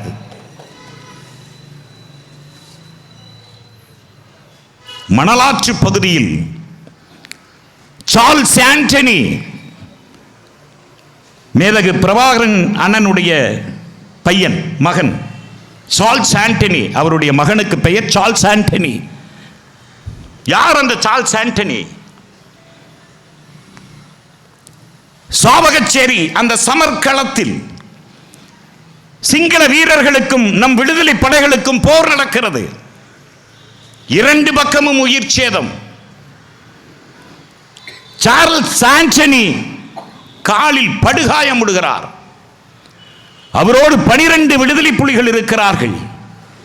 அந்த சார்ல்ஸ் ஆண்டனி என்னை எங்கேயாவது எடுத்து சென்று காப்பாற்றுங்கள் என்று அவர் கேட்கவில்லை. அன்றைக்கு அந்த 12 பேர் நினைத்திருந்தால் அல்லது அவர் கேட்டிருந்தால் சார்ல்ஸ் ஆண்டனியை காப்பாற்றி இருக்க முடியும். கால் துண்டாகி கிடக்கிறது, ரத்தம் பீச்சி அடித்துக் கொண்டிருக்கிறது. அருகே இருந்த அகிலனை அழைத்து சொன்னான் சார்ல்ஸ் ஆண்டனி, என்னை காப்பாற்றுவதற்கு முயற்சி செய்யாதே, இந்தா என்னுடைய துப்பாக்கியை வைத்து என்னை சுட்டுவிட்டு கடந்து போ. நீ தாக்க வேண்டிய எதிரிகள் அங்கே இருக்கிறார்கள். எனக்கு நேரத்தை செலவு செய்வதை விட என்னை சுட்டு கொன்றுவிட்டு சிங்களனை கொன்றுவிட்டு வா, அதுதான் என் ஆன்மாவுக்கு நீ கொடுக்கும் அஞ்சலியாக இருக்க முடியும் என்று சொன்னானே சார்ல்ஸ் ஆண்டனி. அந்த சார்ல்ஸ் ஆண்டனியினுடைய பெயரைத்தான் தன் மகனுக்கு சூட்டினார் மேதகு பிரபாகரன். நவம்பர் 27 இன்றைக்கு அகவணக்கம் செலுத்துகிறோமே, ஏன் 27ஆம் தேதியை தலைவர் அவர்கள் தேர்ந்தெடுக்க வேண்டும்? எத்தனையோ போராளிகள் சயனைட் குப்பி அருந்தி இறந்திருக்கிறார்கள். எத்தனையோ போராளிகள் சமர்க்களத்தில் இறந்திருக்கிறார்கள். ஒவ்வொரு போராளிக்கும் அகவணக்கம் செலுத்துவோம் என்றால் வருடத்தில் 365 நாட்கள் பத்தாது. ஆக அதற்கு ஒரு நாளை குறிப்பிட வேண்டும் என்று நவம்பர் 27 ஏன் அவர் அண்ணன் அவர்கள் தேர்ந்தெடுக்கிறார் என்றால், மணலாற்று பகுதியில் நடந்த ஒரு சமர்க்களத்தில் முதல் பலியானவர் சங்கர் என்கிற போராளி. அவர் பலியான தேதி நவம்பர் 27. அந்த 27ஆம் தேதியை தான் ஒட்டுமொத்த புலிகளுக்கும் இந்த மண்ணில் விதைந்த அந்த போராட்ட வீரர்களுக்கு அகவணக்கம் செலுத்தும் நாளாக நவம்பர் 27 தேர்ந்தெடுத்தார். 2004 என்று நினைக்கிறேன், ஒரு படப்பிடிப்புக்காக நான் இலங்கை சென்றிருந்தேன். அங்கே விஸ்வமேடு என்ற ஒரு பகுதி, அந்த விஸ்வமேடு பகுதியில் நவம்பர் 27 இதேபோல் ஒரு அகவணக்கம். என்னை மாறு வேளத்தில் அழைத்து சென்றார்கள். நான் ஒரு விளம்பர படப்பிடிப்புக்காக சென்றிருக்கிறேன். கலந்து கொள்ளும் வாய்ப்பை பெற்றேன். அந்த கல்லறைகளின் ஒழுங்கு, புவனேஸ்வரன் என்றால் அவனுடைய பெயர், தாய் பெயர், தந்தை பெயர், பிறந்த தேதி, இறந்த தேதி, எந்த சமர்க்களத்தில் அவர் உயிரை விட்டார், எதற்காக உயிரை விட்டார், அவ்வளவும் பொறிக்கப்பட்டிருக்கும். அந்த கல்லறையின் அந்த ஒழுங்கு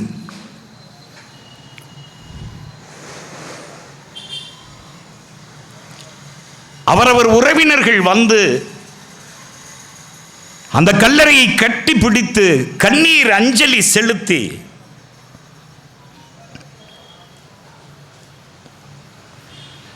அக நிகழ்வை கொண்டாடும். ஒரு உரைக்காக காத்திருப்பார்கள். 6 மணிக்கு அந்த உரை பிரகடனமாகும். அருமை சகோதரர்களே, உலகில் எத்தனையோ தலைவர்கள் இருந்திருக்கிறார்கள். போராட்ட குழுக்களின் தலைவர்கள் வரலாறுகளை எல்லாம் நாம் பார்த்திருக்கிறோம். ஒரு நாட்டில் ஒரு தலைவன் அப்படி ஒரு போராட்ட குழு தலைவனாக இருந்தால் அந்த நாட்டில் மட்டும்தான் அந்த தலைவனுடைய உரையை கேட்பார்கள். ஆனால் 27ஆம் தேதி மாலை 6 மணிக்கு மேதகு பிரபாகரன் மாவீரர் உரை ஆற்றுகிறார் என்றால் உலகத்தில் உள்ள அத்துணை நாடுகளும் பிரபாகரனுடைய உரைக்காக காத்திருந்த ஒரு தலைவன் மேதகு அண்ணன் பிரபாகரன் மட்டுமே. கொஞ்சம் மொழியில் மழலை போன்ற அந்த சொல் இன்றைக்கு பேசுகிறார்கள். மைக்கை பிடித்து கொண்டு அடிவயிறு தெரிய கத்தினால் தலைவனாகி விடலாம் என்ற நம்பிக்கையில் பல பேர் பேசுகிறார்கள். ஆனால் அந்த அழகான அந்த தமிழில் குழல் இனிது யாழ் இனிது மழலை சொல் கேளாதார் என்று படித்திருக்கிறோமே, அதை நான் மறுத்து விடுவேன். குழல் இனிது யாழ் இனிது என்று சொல்லுபவர் பிரபாகரனின் மொழியை கேட்காதவர்களாக இருப்பார்கள். ஆனால் அந்த சொல்லில் பிரகடனம் இந்திய பிராந்தியத்திற்கும் சிங்கள பௌத்த பேரினவாதத்திற்கும் இடையே ஆன அரசியல் சிக்கல் குறித்து இருக்கும். தெற்காசிய பிராந்தியத்தில் நடக்கும் அரசியல் சூழல்களை அலசுவார், ஒரு முடிவு செய்வார். வல்லாதிக்க நாடுகள் எல்லாம் தமிழீழத்திற்கு எதிராக என்னென்ன செயல் திட்டங்களை வகுத்துக் கொண்டிருக்கிறார்கள் என்று அந்த உரையில் இருக்கும். தமிழீழ தாயகத்தை பற்றிய சிந்தனைகள் அந்த உரையில் பொதிந்திருக்கும். இது நாம் மட்டும் கேட்பதல்ல உறவுகளே. இந்திய வெளியுறவுத்துறையும் இந்திய உளவுத்துறையும் அமெரிக்க உளவுத்துறையும் ஏன் சைனாவின் உளவுத்துறையும் கூட அந்த உரையை கேட்கும். அந்த அளவிற்கு வீறு கொண்ட ஒரு தலைவன் தான் மேதகு பிரபாகரன். இன்றைக்கு உலகம் சொல்லிக் கொண்டிருக்கிறது, விடுதலை புலிகள் தோற்றுவிட்டார்கள். அந்த உலகத்திற்கு சொல்லுகிறேன், புலிகளுக்கு என்றுமே தோல்வி கிடையாது. இது ஒரு பின்வாங்குதல். பிப்ரவரி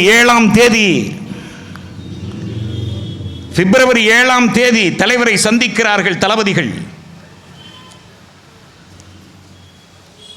8 தளபதிகள் சந்திக்கிறார்கள். 2 செயல் திட்டங்களை கொடுக்கிறார்கள். கிளிநொச்சியிலிருந்து மிகச்சரியாக 14 கிலோமீட்டர் தொலைவில் சிங்கள ராணுவம் நிலை கொண்டிருக்கிறது. இந்திய ஆயுதங்கள் அங்கே இருக்கிறது.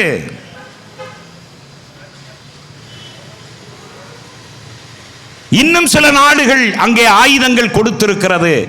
கிளிநொச்சியிலிருந்து 14 கிலோமீட்டர் அளவுக்கு மிக உறுதியாக அவர்கள் படையை குவித்திருக்கிறார்கள். நம்மிடம் அவ்வளவு ஆயுதங்கள் இல்லை, ஆனால் அவர்களை சிதறடிப்பதற்கு 2 செயல் திட்டங்கள் இருக்கிறது என்று தலைவரிடம் சொல்லுகிறார். அந்த இடத்தின் பெயர் ரணமடு, இன்னொன்று விஸ்வமடு. ரணமடுவின் அந்த செயல் திட்டத்தை தலைவரிடம் சொல்லுகிறார்கள். என்ன சொல்லுகிறார்கள் என்றால், ரணமடு என்பது ஒரு ஏரி. அந்த ரணமடு என்கிற ஏரியை நாம் உடைத்து விட்டால் அதில் ஏற்படும் அந்த தண்ணீர் பெருக்கு, வெள்ள பெருக்கு கிளிநொச்சியில் மையம் கொண்டிருக்கிற சிங்கள ஆயுதங்களை எல்லாம் அடித்து சென்று விடும். ஏறக்குறைய 15,000 துருப்புக்கள் அழிந்துவிடும். வீரர்கள் அழிந்து விடுவார்கள். அவர்கள் மீண்டு எழுவதற்கு குறைந்தது 8 வருடங்கள் ஆகும். அதை செய்யலாமா என்று ஒரு செயல் திட்டத்தை தலைவரிடம் கொடுக்கிறார்கள். போரில் வெற்றி பெற வேண்டும் என்பதை மட்டும் குறிக்கோளாக கொண்ட ஒரு தலைவனாக இருந்திருந்தால், போரில் வெற்றி பெற்றுவிட்டோம் என்று கொக்கரிப்பதற்கு தான் முக்கியம் என்று ஒரு தலைவன் செயல்பட்டிருந்தால் என்ன செய்திருப்பான்? உடைத்து விடுங்கள் என்று சொல்லியிருப்பான். அப்போது மேதகு தலைவர் அவர்கள் கேட்கிறார்கள், அந்த ரணமடு என்கிற அந்த ஏரியை உடைத்து விட்டால் சிங்கள துருப்புக்கள் அழிந்துவிடும். அவர்கள் மீண்டெழுவதற்கு 8 அல்லது 9 வருடங்கள் ஆகும். போர் இருக்காது, ஒத்துக்கொள்கிறேன். ஆனால் அந்த ரணமடு ஏரியை உடைத்தால் நம் மண்ணிற்கு ஏதாவது பாதிப்பு இருக்கிறதா என்று கேட்கிறார். தளபதிகள் சொல்லுகிறார்கள், ஆம் அண்ணா, அந்த ஏரியை உடைத்து விட்டால் வன்னி பகுதியில் இனி விவசாயம் செய்ய முடியாத அளவிற்கு நிலம் பால்பட்டு போய்விடும் என்று சொல்லுகிறார். அதற்கு மேதகு பிரபாகரன் சொல்லுகிறார், என் மண் பால்பட்டுத்தான் நான் வெற்றி பெற வேண்டும் என்றால் அந்த வெற்றி எனக்கு தேவையில்லை என்று சொல்றார். இந்த மண்ணிற்காகத்தான் இந்த படையை நான் நடத்தி கொண்டிருக்கிறேன். இந்த மண்ணிற்காகத்தான் இத்தனை உயிர்கள் இங்கு விதைக்கப்பட்டிருக்கிறது. இந்த மண்ணிற்காகத்தான் இரத்த துளிகள் இந்த தமிழீழ மண்ணில் விதைக்கப்பட்டிருக்கிறது. இந்த மண்ணிற்காகத்தான் நாம் ஆயுதமேந்தி உலகத்தை எதிர்த்து கொண்டிருக்கிறோம். இந்த மண்ணிற்காகத்தான் ஆயுதமேந்தி இந்திய ஏகாதிபத்தியத்தை நான் எதிர்த்து கொண்டிருக்கிறேன். இந்த மண் பால்படும் என்றால் அந்த வெற்றி எனக்கு தேவையில்லை. இந்த மண் மண்மேடாவதை என்னால் பார்க்க முடியாது. இதில் என் உயிரே போனாலும் பரவாயில்லை என்று சொல்லுகிற ஒரு தலைவன் இந்த மண்ணில் இனி பிறக்க போவதில்லை, இனியும் பிறக்க முடியாது. இவனை எப்படி பயங்கரவாதிகள் என்று சொல்லுகிறீர்கள்? அவரை பயங்கரவாதிகள் என்று சொல்லுவதற்கு என்ன முகாந்திரம் இருக்கிறது? உலகத்தை பார்த்து கேட்கிறேன், இந்திய உளவுத்துறையை பார்த்து கேட்கிறேன், பிரபாகரனை பயங்கரவாதி என்று சொல்லுவதற்கு உங்களுக்கு என்ன தகுதி இருக்கிறது? என்ன அருகதை இருக்கிறது? இதுபோல் ஏராளமான சம்பவங்கள். அகிலா என்ற ஒரு பெண் போராளி, 3 மாத குழந்தை, ஒரு ஆண் பிள்ளையை பெற்று போடுகிறார். மன்னார் பக்கத்திலே அந்த கிராமம். படையிலிருந்து அழைப்பு வருகிறது. அழைக்க மாட்டார்களா என்று காத்திருந்த அந்த பெண்ணுக்கு, அந்த 22 வயது அகிலா, அந்த சகோதரிக்கு 3 வயது குழந்தை, பால் மனம் மாறாத குழந்தை. அந்த குழந்தையை தன் பெற்றோர்களிடம் கொடுத்துவிட்டு விடுதலை படையில் சேருகிறார். நான் ஏன் இதையெல்லாம் சொல்லுகிறேன் என்றால், பல்லாயிரம் உண்டு, லட்சக்கணக்கில் உண்டு. இந்த தலைமுறைக்கு நாம் இதெல்லாம் சொல்லி இருக்கிறோமா? தான் பெற்ற குழந்தையை ஏற்கனவே கனவளை போரில் பறிகொடுத்து விட்டால், அந்த குழந்தையை தன்னுடைய பெற்றோர்களிடம் ஒப்படைத்து விட்டு படைக்கு சென்று விடுகிறார். அதற்கு பிறகு அகிலாவனுடைய வீட்டிற்கும் அவளுடைய அப்பா அம்மாவிற்கும் குழந்தைக்கும் எந்த சம்பந்தம் இல்லை. மிகச் சரியாக 18 வருடம் கழித்து புது மாத்தளம் என்கிற ஒரு இடத்தில் சிங்களன் இராணுவ கிடங்கை குவித்து வைத்திருக்கிறான் என்ற ஒரு தகவல் நம் தலைமைக்கு கிடைக்கிறது. ஆயுதங்களோடு சென்று போராடினால் அதில் உயிர் பலிகளாகும்.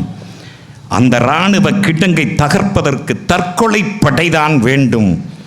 யார் தற்கொலை படையாக மாறுவது என்ற போது ஆர்வமாக அந்த இளைஞர்கள் வருவார்கள். ஒரு இளைஞன் வருகிறான், மனோகரன். நான் அந்த கிடங்கை அழிப்பதற்கு தயாராக இருக்கிறேன். தன்னை அர்ப்பணிக்கிறான். தற்கொலை படையாக மாறுபவன் எவனுக்கென்றாலும் ஒரு நடைமுறை வைத்திருந்தார்கள். அவன் ஒரு தடவை தலைவரை சந்தித்து விடலாம், அவரோடு உணவு சாப்பிடலாம். இரவு விருந்து நடக்கிறது. தலைவர் அருகே அந்த மனோகரன் உட்கார்ந்து உணவு அருந்துகிறான். நாளை காலை அவன் இறந்து விடுவான்.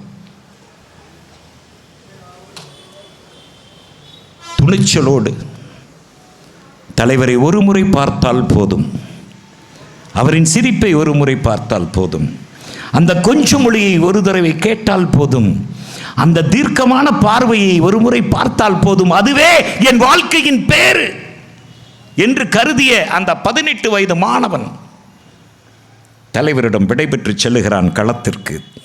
தனி ஒருவனாக, உடலில் வெடிகுண்டுகள். மிகச் சரியாக காலை 4:15 மணி. அங்கே ஏற்கனவே ஒரு படை காத்திருக்கிறது, பெண் போராளிகளின் படை. அந்த படைதான் மனோகரனை வழிகாட்ட வேண்டும். இந்த இடத்தில் நுழைந்து அங்கே போய் நீ வெடித்து சிதற வேண்டும். அருமை தோழர்களே, அந்த படையை வழிநடத்தியது யார் தெரியுமா? அகிலா, மனோகரனின் தாய். மகனுக்கு தெரியவில்லை அது தன் தாய் என்று. தாய்க்கும் தெரியவில்லை இது தன் மகன் என்று. 2 நிமிடம் பேசுகிறார்கள். நீ எந்த ஊர் என்று சொல்லும்போது அந்த மனோகரன் சொல்லுகிறான், என் தாய் ஒரு பெரும் போராளி, இந்த நாட்டிற்காக தன்னை ஒப்படைத்தவள். என் அப்பா இந்த நாட்டுக்காக, தமிழீழத்திற்காக இந்த மண்ணில் விதைந்தவர். அவர்கள் போன பாதையில் நானும் செல்லுகிறேன் என்று சொல்லும் போதுதான் அந்த தாய்க்கு புரிகிறது, 3 வயதில் விட்டு வந்த மகன்தான் இந்த மனோகரன் என்று தெரிகிறது. அப்போது கூட அந்த தாய் கண்ணீர் வடித்து தன்னை ஊனப்படுத்திக் கொள்ளவில்லை, ஈனப்படுத்திக் கொள்ளவில்லை. சென்று வா மகனே. கண்முன்னே மனோகரன் வெடித்து சிதறுகிறான். ஆயுத கிடங்கும் நாசமாக போனது. இது கதை அல்ல, நிஜம். இதுபோல் எத்தனைகளை சொல்லுவது, எத்தனைகளை சொல்லுவது. அருமை சகோதரர்களே, ஒரு நாள் நமது புலிகள் கன்னி வெடிகளை பாதையில் வைத்து காத்திருக்கிறார்கள். சிங்கள படை வந்து கொண்டிருக்கிறது. 3 லாரிகளில் வந்து கொண்டிருக்கிறது. அந்த 3 லாரிகளிலும் இந்தியா அனுப்பிய ஆயுதங்கள் இருக்கிறது. இதை தகர்ப்பதற்காக கன்னி வெடிகளை புதைத்து காத்திருக்கிறார்கள். 4 பேர் காத்திருக்கிறார்கள். கன்னி வெடிகளை புதைத்து மரங்களில் காத்திருப்பார்கள். வீடியோவும் எடுக்க வேண்டும். 4 லாரிகள் வந்தால் அது வெடிக்கும், 4 லாரிகளும் சிதறிவிடும். சிதறிவிட்டது என்று தலைமைக்கு தகவல் சொல்ல வேண்டும். காத்திருக்கிறார்கள் கன்னி வெடிகளை புதைத்து வைத்துக் கொண்டு. லாரிகள் வருகிறது. சிங்களன் எப்போதும் கொஞ்சம் கவட்டையாக யோசிப்பான். 4 லாரிகளிலும் ஆயுதங்கள் இல்லை, குழந்தைகள் இருக்கிறது. 4 லாரிகளில் வந்த குழந்தைகளை விடுதலை புலிகள் கொன்று விட்டார்கள் என்று பழி போடுவதற்காக அந்த 4 லாரிகளிலும் பள்ளிக்கூடத்து பிள்ளைகளை, குழந்தைகளை ஏற்றி வந்தார்கள். விடுதலை புலிகள் அதை கவனித்து விட்டார்கள். அங்கே இருப்பது ஆயுதங்கள் அல்ல, குழந்தைகள். எப்படி அவர்களுக்கு தகவல் சொல்லுவது? குழந்தைகளை காப்பாற்றி ஆக வேண்டும். 3 லாரிகளில் எத்தனை குழந்தைகள் இருப்பார்கள் என்று தெரியாது. குழந்தைகளை காப்பாற்றி ஆக வேண்டும். என்ன செய்வது? அவர்களை எப்படி எச்சரிப்பது என்று தகவல் கேட்கிறார்கள். மேலிடத்திலிருந்து தகவல் வருகிறது, நீங்கள் பலியாகி உங்கள் பலி அவர்களுக்கு எச்சரிக்கையாக மாறட்டும் என்று சொன்ன அடுத்த வினாடி தாங்கள் வைத்த கன்னிவெடிகளில் தாங்களே குதித்து இறந்து போனார்கள். அங்கே கன்னிவெடி இருக்கிறது என்று லாரிகள் அப்படியே நின்று விடுகிறது. எச்சரிக்கையாகி விடுகிறார். இவர்களை எப்படி நீங்கள் பயங்கரவாதிகள் என்று சொல்லுகிறீர்கள்? தீவிரவாதிகள் என்று எப்படி சொல்லுகிறீர்கள்? விடுதலை புலிகள் ஏதாவது பயங்கரவாத செயலில் ஈடுபட்டதாக ஆதாரங்களோடு வரலாறுகள் உண்டா?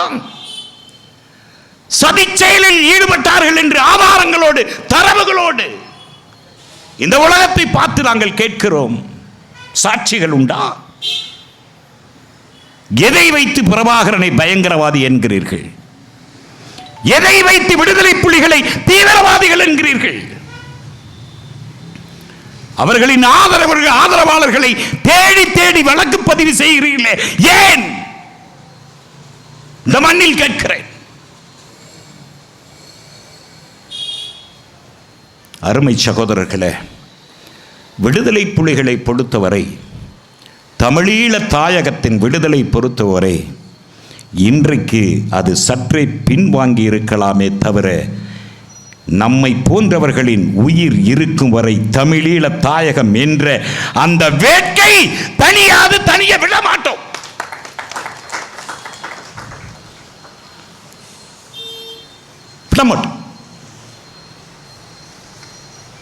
இன்றைக்கு இங்கே நடந்து கொண்டிருக்கிற அரசியல் சூழலையும் நமது விடுதலை போராட்டத்தையும் ஒப்பிட்டு பாருங்கள் என் சகோதரர்களே. ஏன் இவ்வளவு எச்சரிக்கையாக நாம் உரையாற்ற வேண்டி இருக்கிறது? கருத்துக்களை பரிமாறிக்கொள்ள வேண்டியிருக்கிறது, உரையாடல்களை நிகழ்த்த வேண்டியிருக்கிறது என்றால் எப்படி சிங்கள பௌத்த பேரினவாதம் அங்கே தமிழீழ மக்களை நசுக்கியதோ அதேபோல் இன்றைக்கு இந்திய ஏகாதிபத்தியங்களின் கரங்கள் தமிழனை நோக்கி நகர்ந்து கொண்டிருக்கிறது என்பதை நாம் மறந்துவிடக் கூடாது. மதம் என்கிற பெயரில், சாதி என்கிற பெயரில் இன்றைக்கு நம் வாக்குரிமையை பறிப்பதற்காக திட்டங்களை தீட்டி செயலாற்றிக் கொண்டிருக்கிறது இங்கே ஒரு மதவாத ஆட்சி. அந்த மதவாத ஆட்சி எங்கே நம்மை கொண்டே நிறுத்துகிறது என்றால், நம் தொப்புள் கொடி உறவுகளை எந்த எல்லையில் நிறுத்தியதோ அந்த எல்லையில் கொண்டு போய் நம்மை நிறுத்துவதற்கு முயற்சி செய்து காய்களை நகர்த்தி கொண்டிருக்கிறது.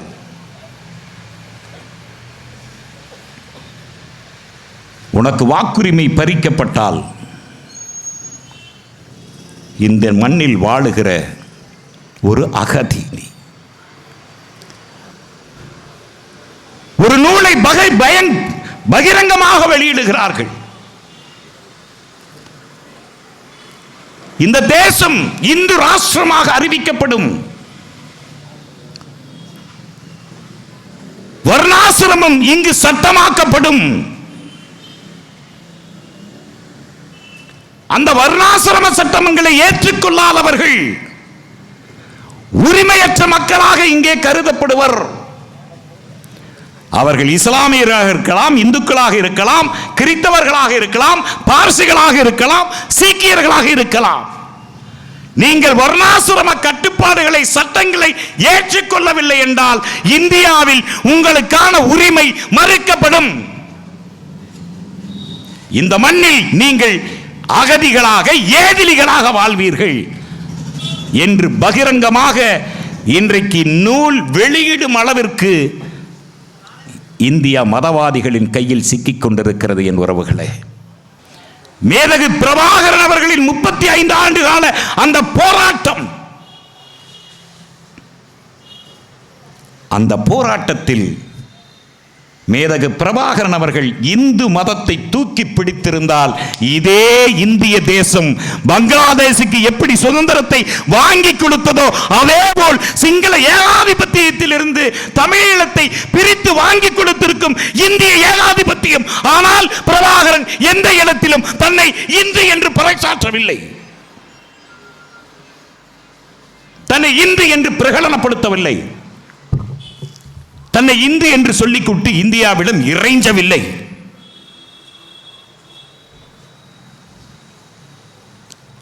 தன்னை இந்து என்று மட்டும் பிரபாகரன் பிரகடனப்படுத்தி இருந்தால் இந்திய ஏகாதிபத்தியமே முன்னின்று தமிழீழத்தை வாங்கி கொடுத்திருக்கும். அதனால்தான் மேதகு பிரபாகரன் அவர்கள் பெரியாரை தன் முன்னுதாரணமாக வைத்துக் கொண்டதற்கு காரணம், பெரியாரின் கோட்பாட்டை உள்வாங்கியவர் மேதகு பிரபாகரன். இந்து மதத்தை எதிர்த்த பெரியாரின் சித்தாந்தங்களை வடிவமைத்துக் கொண்டவர் பிரபாகரன். அதனால்தான் விடுதலை படையில் இருந்த ஒருவன் தன் சாதியை உயர்த்தி பேசிய போது, விடுதலை புலிகளில் இருந்த ஒரு போராளி 1986 என்று கருதுகிறேன், 86 ஒரு விடுதலை போராளி தான் பிறந்த சாதியை பற்றி உயர்த்தி பேசிவிட்டான் என்பதற்காக அவனுக்கு கொடுக்கப்பட்ட தண்டனை என்ன தெரியுமா? அவனே குழிபறித்துக் கொள்ள வேண்டும். யாரும் அவனை தண்டிக்க மாட்டார்கள். தனக்கான குழியை அவனே பறித்து, அவனே உள்ளே படுத்து, அவனே மண்ணள்ளி போட்டு அவன் சாக வேண்டும். அப்படிதான் செத்தான். காரணம், அவன் சாதியை பற்றி பேசினான் என்பதற்காக கொடுக்கப்பட்ட தண்டனை. இன்றைக்கு இந்த மண்ணில் என்ன நடக்கிறது? குறிப்பாக கோவை மண்ணில் என்ன நடக்கிறது? ஏன் இங்கே கருஞ்சட்டை வீரர்கள் அவசியம் தேவைப்படுகிறார்கள்?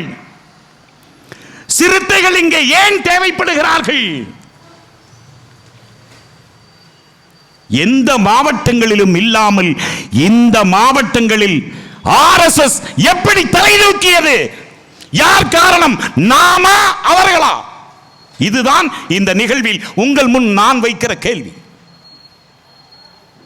நம் செயல்பாடுகளா அவர்கள் செயல்பாடுகளா?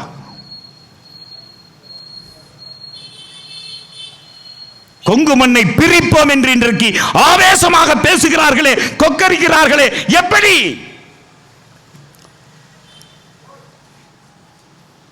எப்படி? இது பெரியார் மண் என்று மார்கட்டிய நமக்கு முன்னே பெரியாரே எங்களுக்கு மண் என்று ஒருவரால் பேச முடிகிறது என்றால் எங்கே போனது நம் வீரம்? எங்கே போனது? மாவீரர் துயிலும் இல்லங்களில் கண்மூடி படுத்திருக்கின்ற விடுதலை போராளிகள் ஆயுதம் ஏந்தி போராடினார்கள். ஆயுதம் ஏந்தி போராடினார்கள். ஆயுதம் ஏந்துவதும் ஒரு அரசியல்தான். அதுவும் ஒரு அரசியல். இங்கே நமக்கு அந்த வாய்ப்பு, அதற்கான வெற்றிடம் இன்னும் அமையவில்லை. ஆனால் கருத்தியல் ரீதியாக நாம் சற்றே பின்தங்கி இருக்கிறோம் என்று நாம் ஒத்துக்கொள்ள வேண்டும் என் தோழர்களே.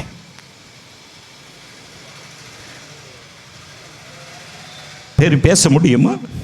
அருமை சகோதரர் மகிழுந்தில் வரும்போது சொன்னார், எப்போது பெரியார் ராமர் சிலையை உடைத்தாரோ அப்போதுதான் திமுக அமோக வெற்றி பெற்றது என்று சொன்னார். எவ்வளவு பெரிய வரலாற்று உண்மை!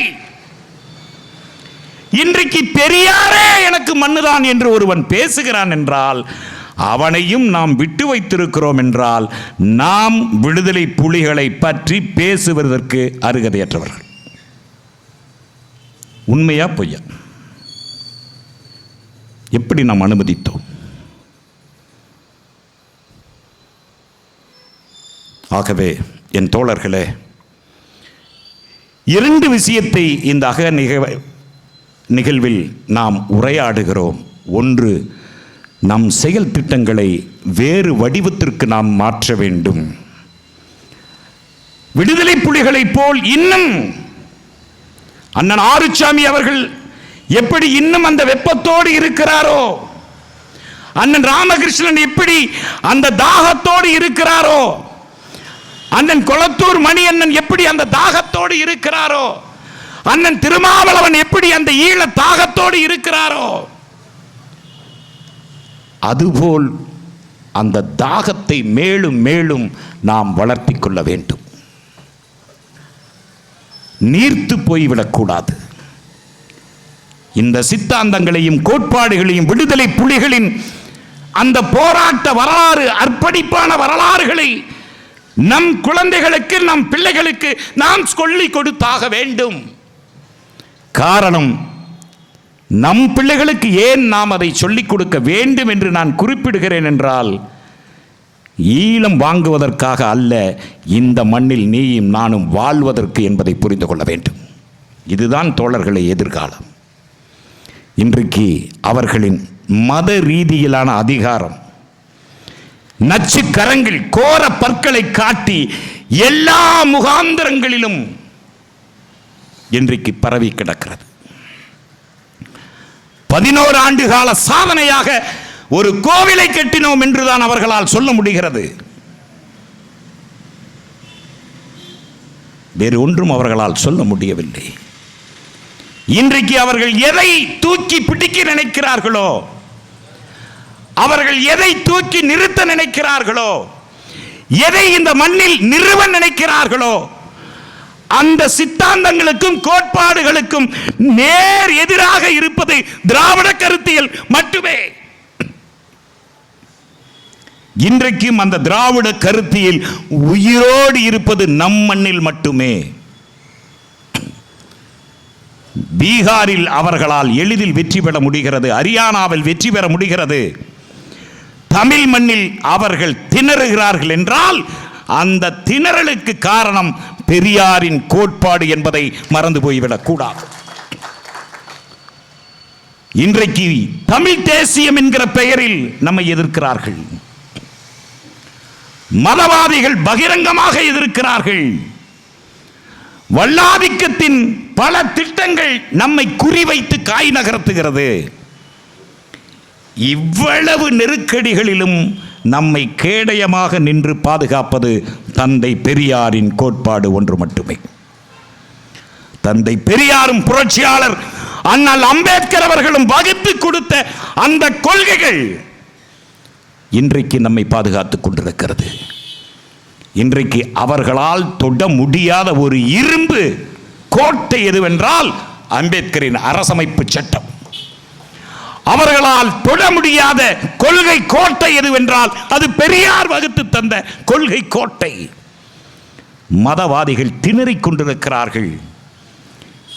நாம் மீண்டும் மீண்டும் எச்சரிக்கையோடு செயல்பட வேண்டியது காலத்தின் கட்டாயமாகிறது. இல்லையேல் நமது பிள்ளைகள், நாம் பெற்ற பிள்ளைகள் எப்படி சிங்கள பௌத்த பேரினவாதிகளால் நம் ஈழ உறவுகள் செத்து மடிந்தார்களோ, கொத்து கொத்தாக கொல்லப்பட்டார்களோ, அதுபோல் நாளை நமது பிள்ளைகளும் இங்கே கொத்து கொத்தாக செத்து மடியும். பெண் பிள்ளைகள் கற்பழிக்கப்படுவார்கள். நம் கண்ணெதிரே நம் வீட்டில் உள்ள வயது வந்த பிள்ளையை இழுத்துச் செல்லுவார்கள். நம் கண்ணெதிரே கொத்து குண்டுகளை போட்டு நம்மை சாகடிப்பார்கள். நாம் தலைமுறைகளுக்காக போராடி கொண்டு இருக்கிறோம். ஏன் போராடுகிறோம் என்றால் அந்த தலைமுறையாவது விடுதலை காற்றோடு சுவாசிக்க வேண்டும் என்பதற்காகத்தான். அந்த விடுதலை காற்று எப்போதாவது தமிழீழ மண்ணில் அந்த விடுதலை காற்று பரவிவிட வேண்டும் என்பதற்காக தான் இந்த போராளிகள் இந்த மண்ணில் வித்தாக மாவீரர் துயிலும் இல்லங்களில் உறங்கிக் கொண்டிருக்கிறார்கள்.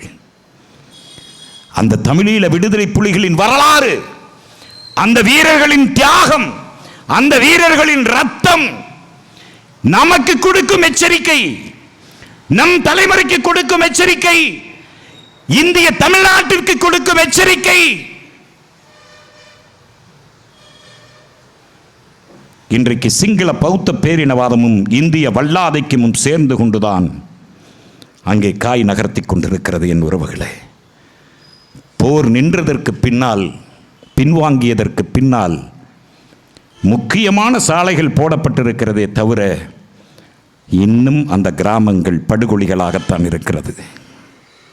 அத்தியாவசியங்கள் அங்கே செய்யப்படவில்லை. சிதைந்த வீடுகள், சிதைந்த வயல்வெளிகள், ஈழப்பகுதி இன்னும் பள்ளங்களாக குண்டும் குழிகளாகத்தான் இருக்கிறது. செப்பனிடப்படவில்லை. அங்கே நம் உறவுகளுக்கு வீடுகள் இல்லை, பாதுகாப்பு இல்லை. ஒரு கத்தியின் மேல் நின்று வாழ்கிற வாழ்க்கை போல நம் ஈழ உறவுகள் அங்கே துடித்துக் கொண்டிருக்கிறார்கள். உலக நாடுகளெல்லாம் இலங்கைக்கு நிதி கொடுக்கிறோம் என்று சொல்லுகிறார்கள். அந்த நிதிகள் எல்லாம் சிங்களர்களுக்கு போய் சேருகிறதே ஒழிய தமிழர்களுக்கு போய் சேரவில்லை. மின்சாரம் இல்லை. அதை புனரமைப்பதற்கான எந்த செயல் திட்டங்களும் சிங்கள அரசிடம் இல்லை. யுத்த காலத்தில் எப்படி அவர்கள் அச்சத்தோடு வாழ்ந்தார்களோ அதே அச்சத்தோடு ஈழ உறவுகள் இன்றைக்கு வாழ்ந்து கொண்டிருக்கிறார்கள். நாம் என்ன செய்ய போகிறோம்? அகநிகழ்வை கொண்டாடுவதோடு நம் கடமை முடிந்து விடுகிறதா? இல்லை என் சகோதரர்களே. நாம் எப்படி 2009க்கு முன்னால் அண்ணனைப் போல பல போராளிகள் அவர்களுக்கு உதவி செய்தார்களோ அதுபோல் இன்றைக்கும் அவர்களுக்கு பொருளாதார உதவி தேவைப்படுகிறது. அங்கிருந்து புலம்பெயர்ந்து சென்றவர்கள் தாயகத்தை மறந்து போனார்கள். அந்த யுத்த வலி, அந்த யுத்த வேதனை அங்கே இருக்கிற இளைய தலைவர்களுக்கு பிடிக்கவில்லை, தெரியவில்லை. இப்படி ஒரு யுத்தம் நடந்தது என்ற சுவடு கூட அந்த பிள்ளைகளுக்கு தெரியவில்லை.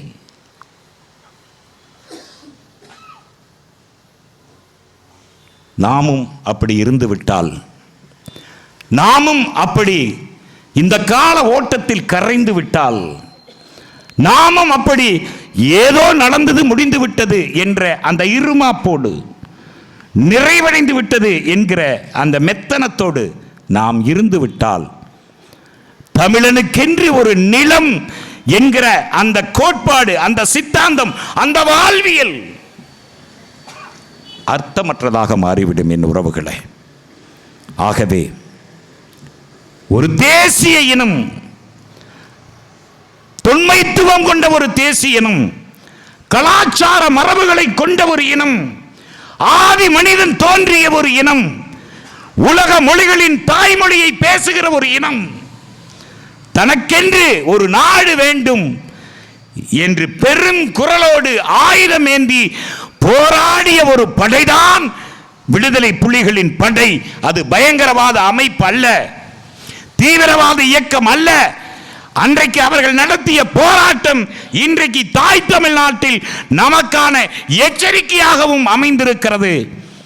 ஆகவே இந்த மாவீரர் நிகழ்வில் நாம் எடுத்துக்கொள்ளும் ஒரு சூளுரை, தமிழீழ தாயகம் என்கிற அந்த வெப்பத்தை, அந்த தாகத்தை இன்னும் இன்னும் இன்னும் இன்னும் மேலும் மேலும் நம் மனதிற்குள் வைத்து பூட்டிக் கொள்ள வேண்டும், தலைமுறைக்கு கடத்த வேண்டும். தமிழீழ தாயகம் ஒன்றே இதற்கு தீர்வு என்பதை உரத்து பேச வேண்டும், உரத்து முழங்க வேண்டும். இதனால் இந்திய ஏகாதிபத்தியை எங்களை அடக்கும் என்றால் நாங்கள் சாவை சந்திக்க தயார் என்று சூளுரைக்கிறோம். ஆகவே என் உறவுகளை, இந்த பொள்ளாச்சி மண்ணில் உங்களோடு உரையாடியதை நான் பெருமையாக கருதுகிறேன். தமிழர்களின் தாகம், தமிழீழ தாயகம் ஒன்றே. அதுவரை அண்ணன் ஆறுசாமி போன்றவர்கள் எங்களுக்கு வழிகாட்டுவார்கள்.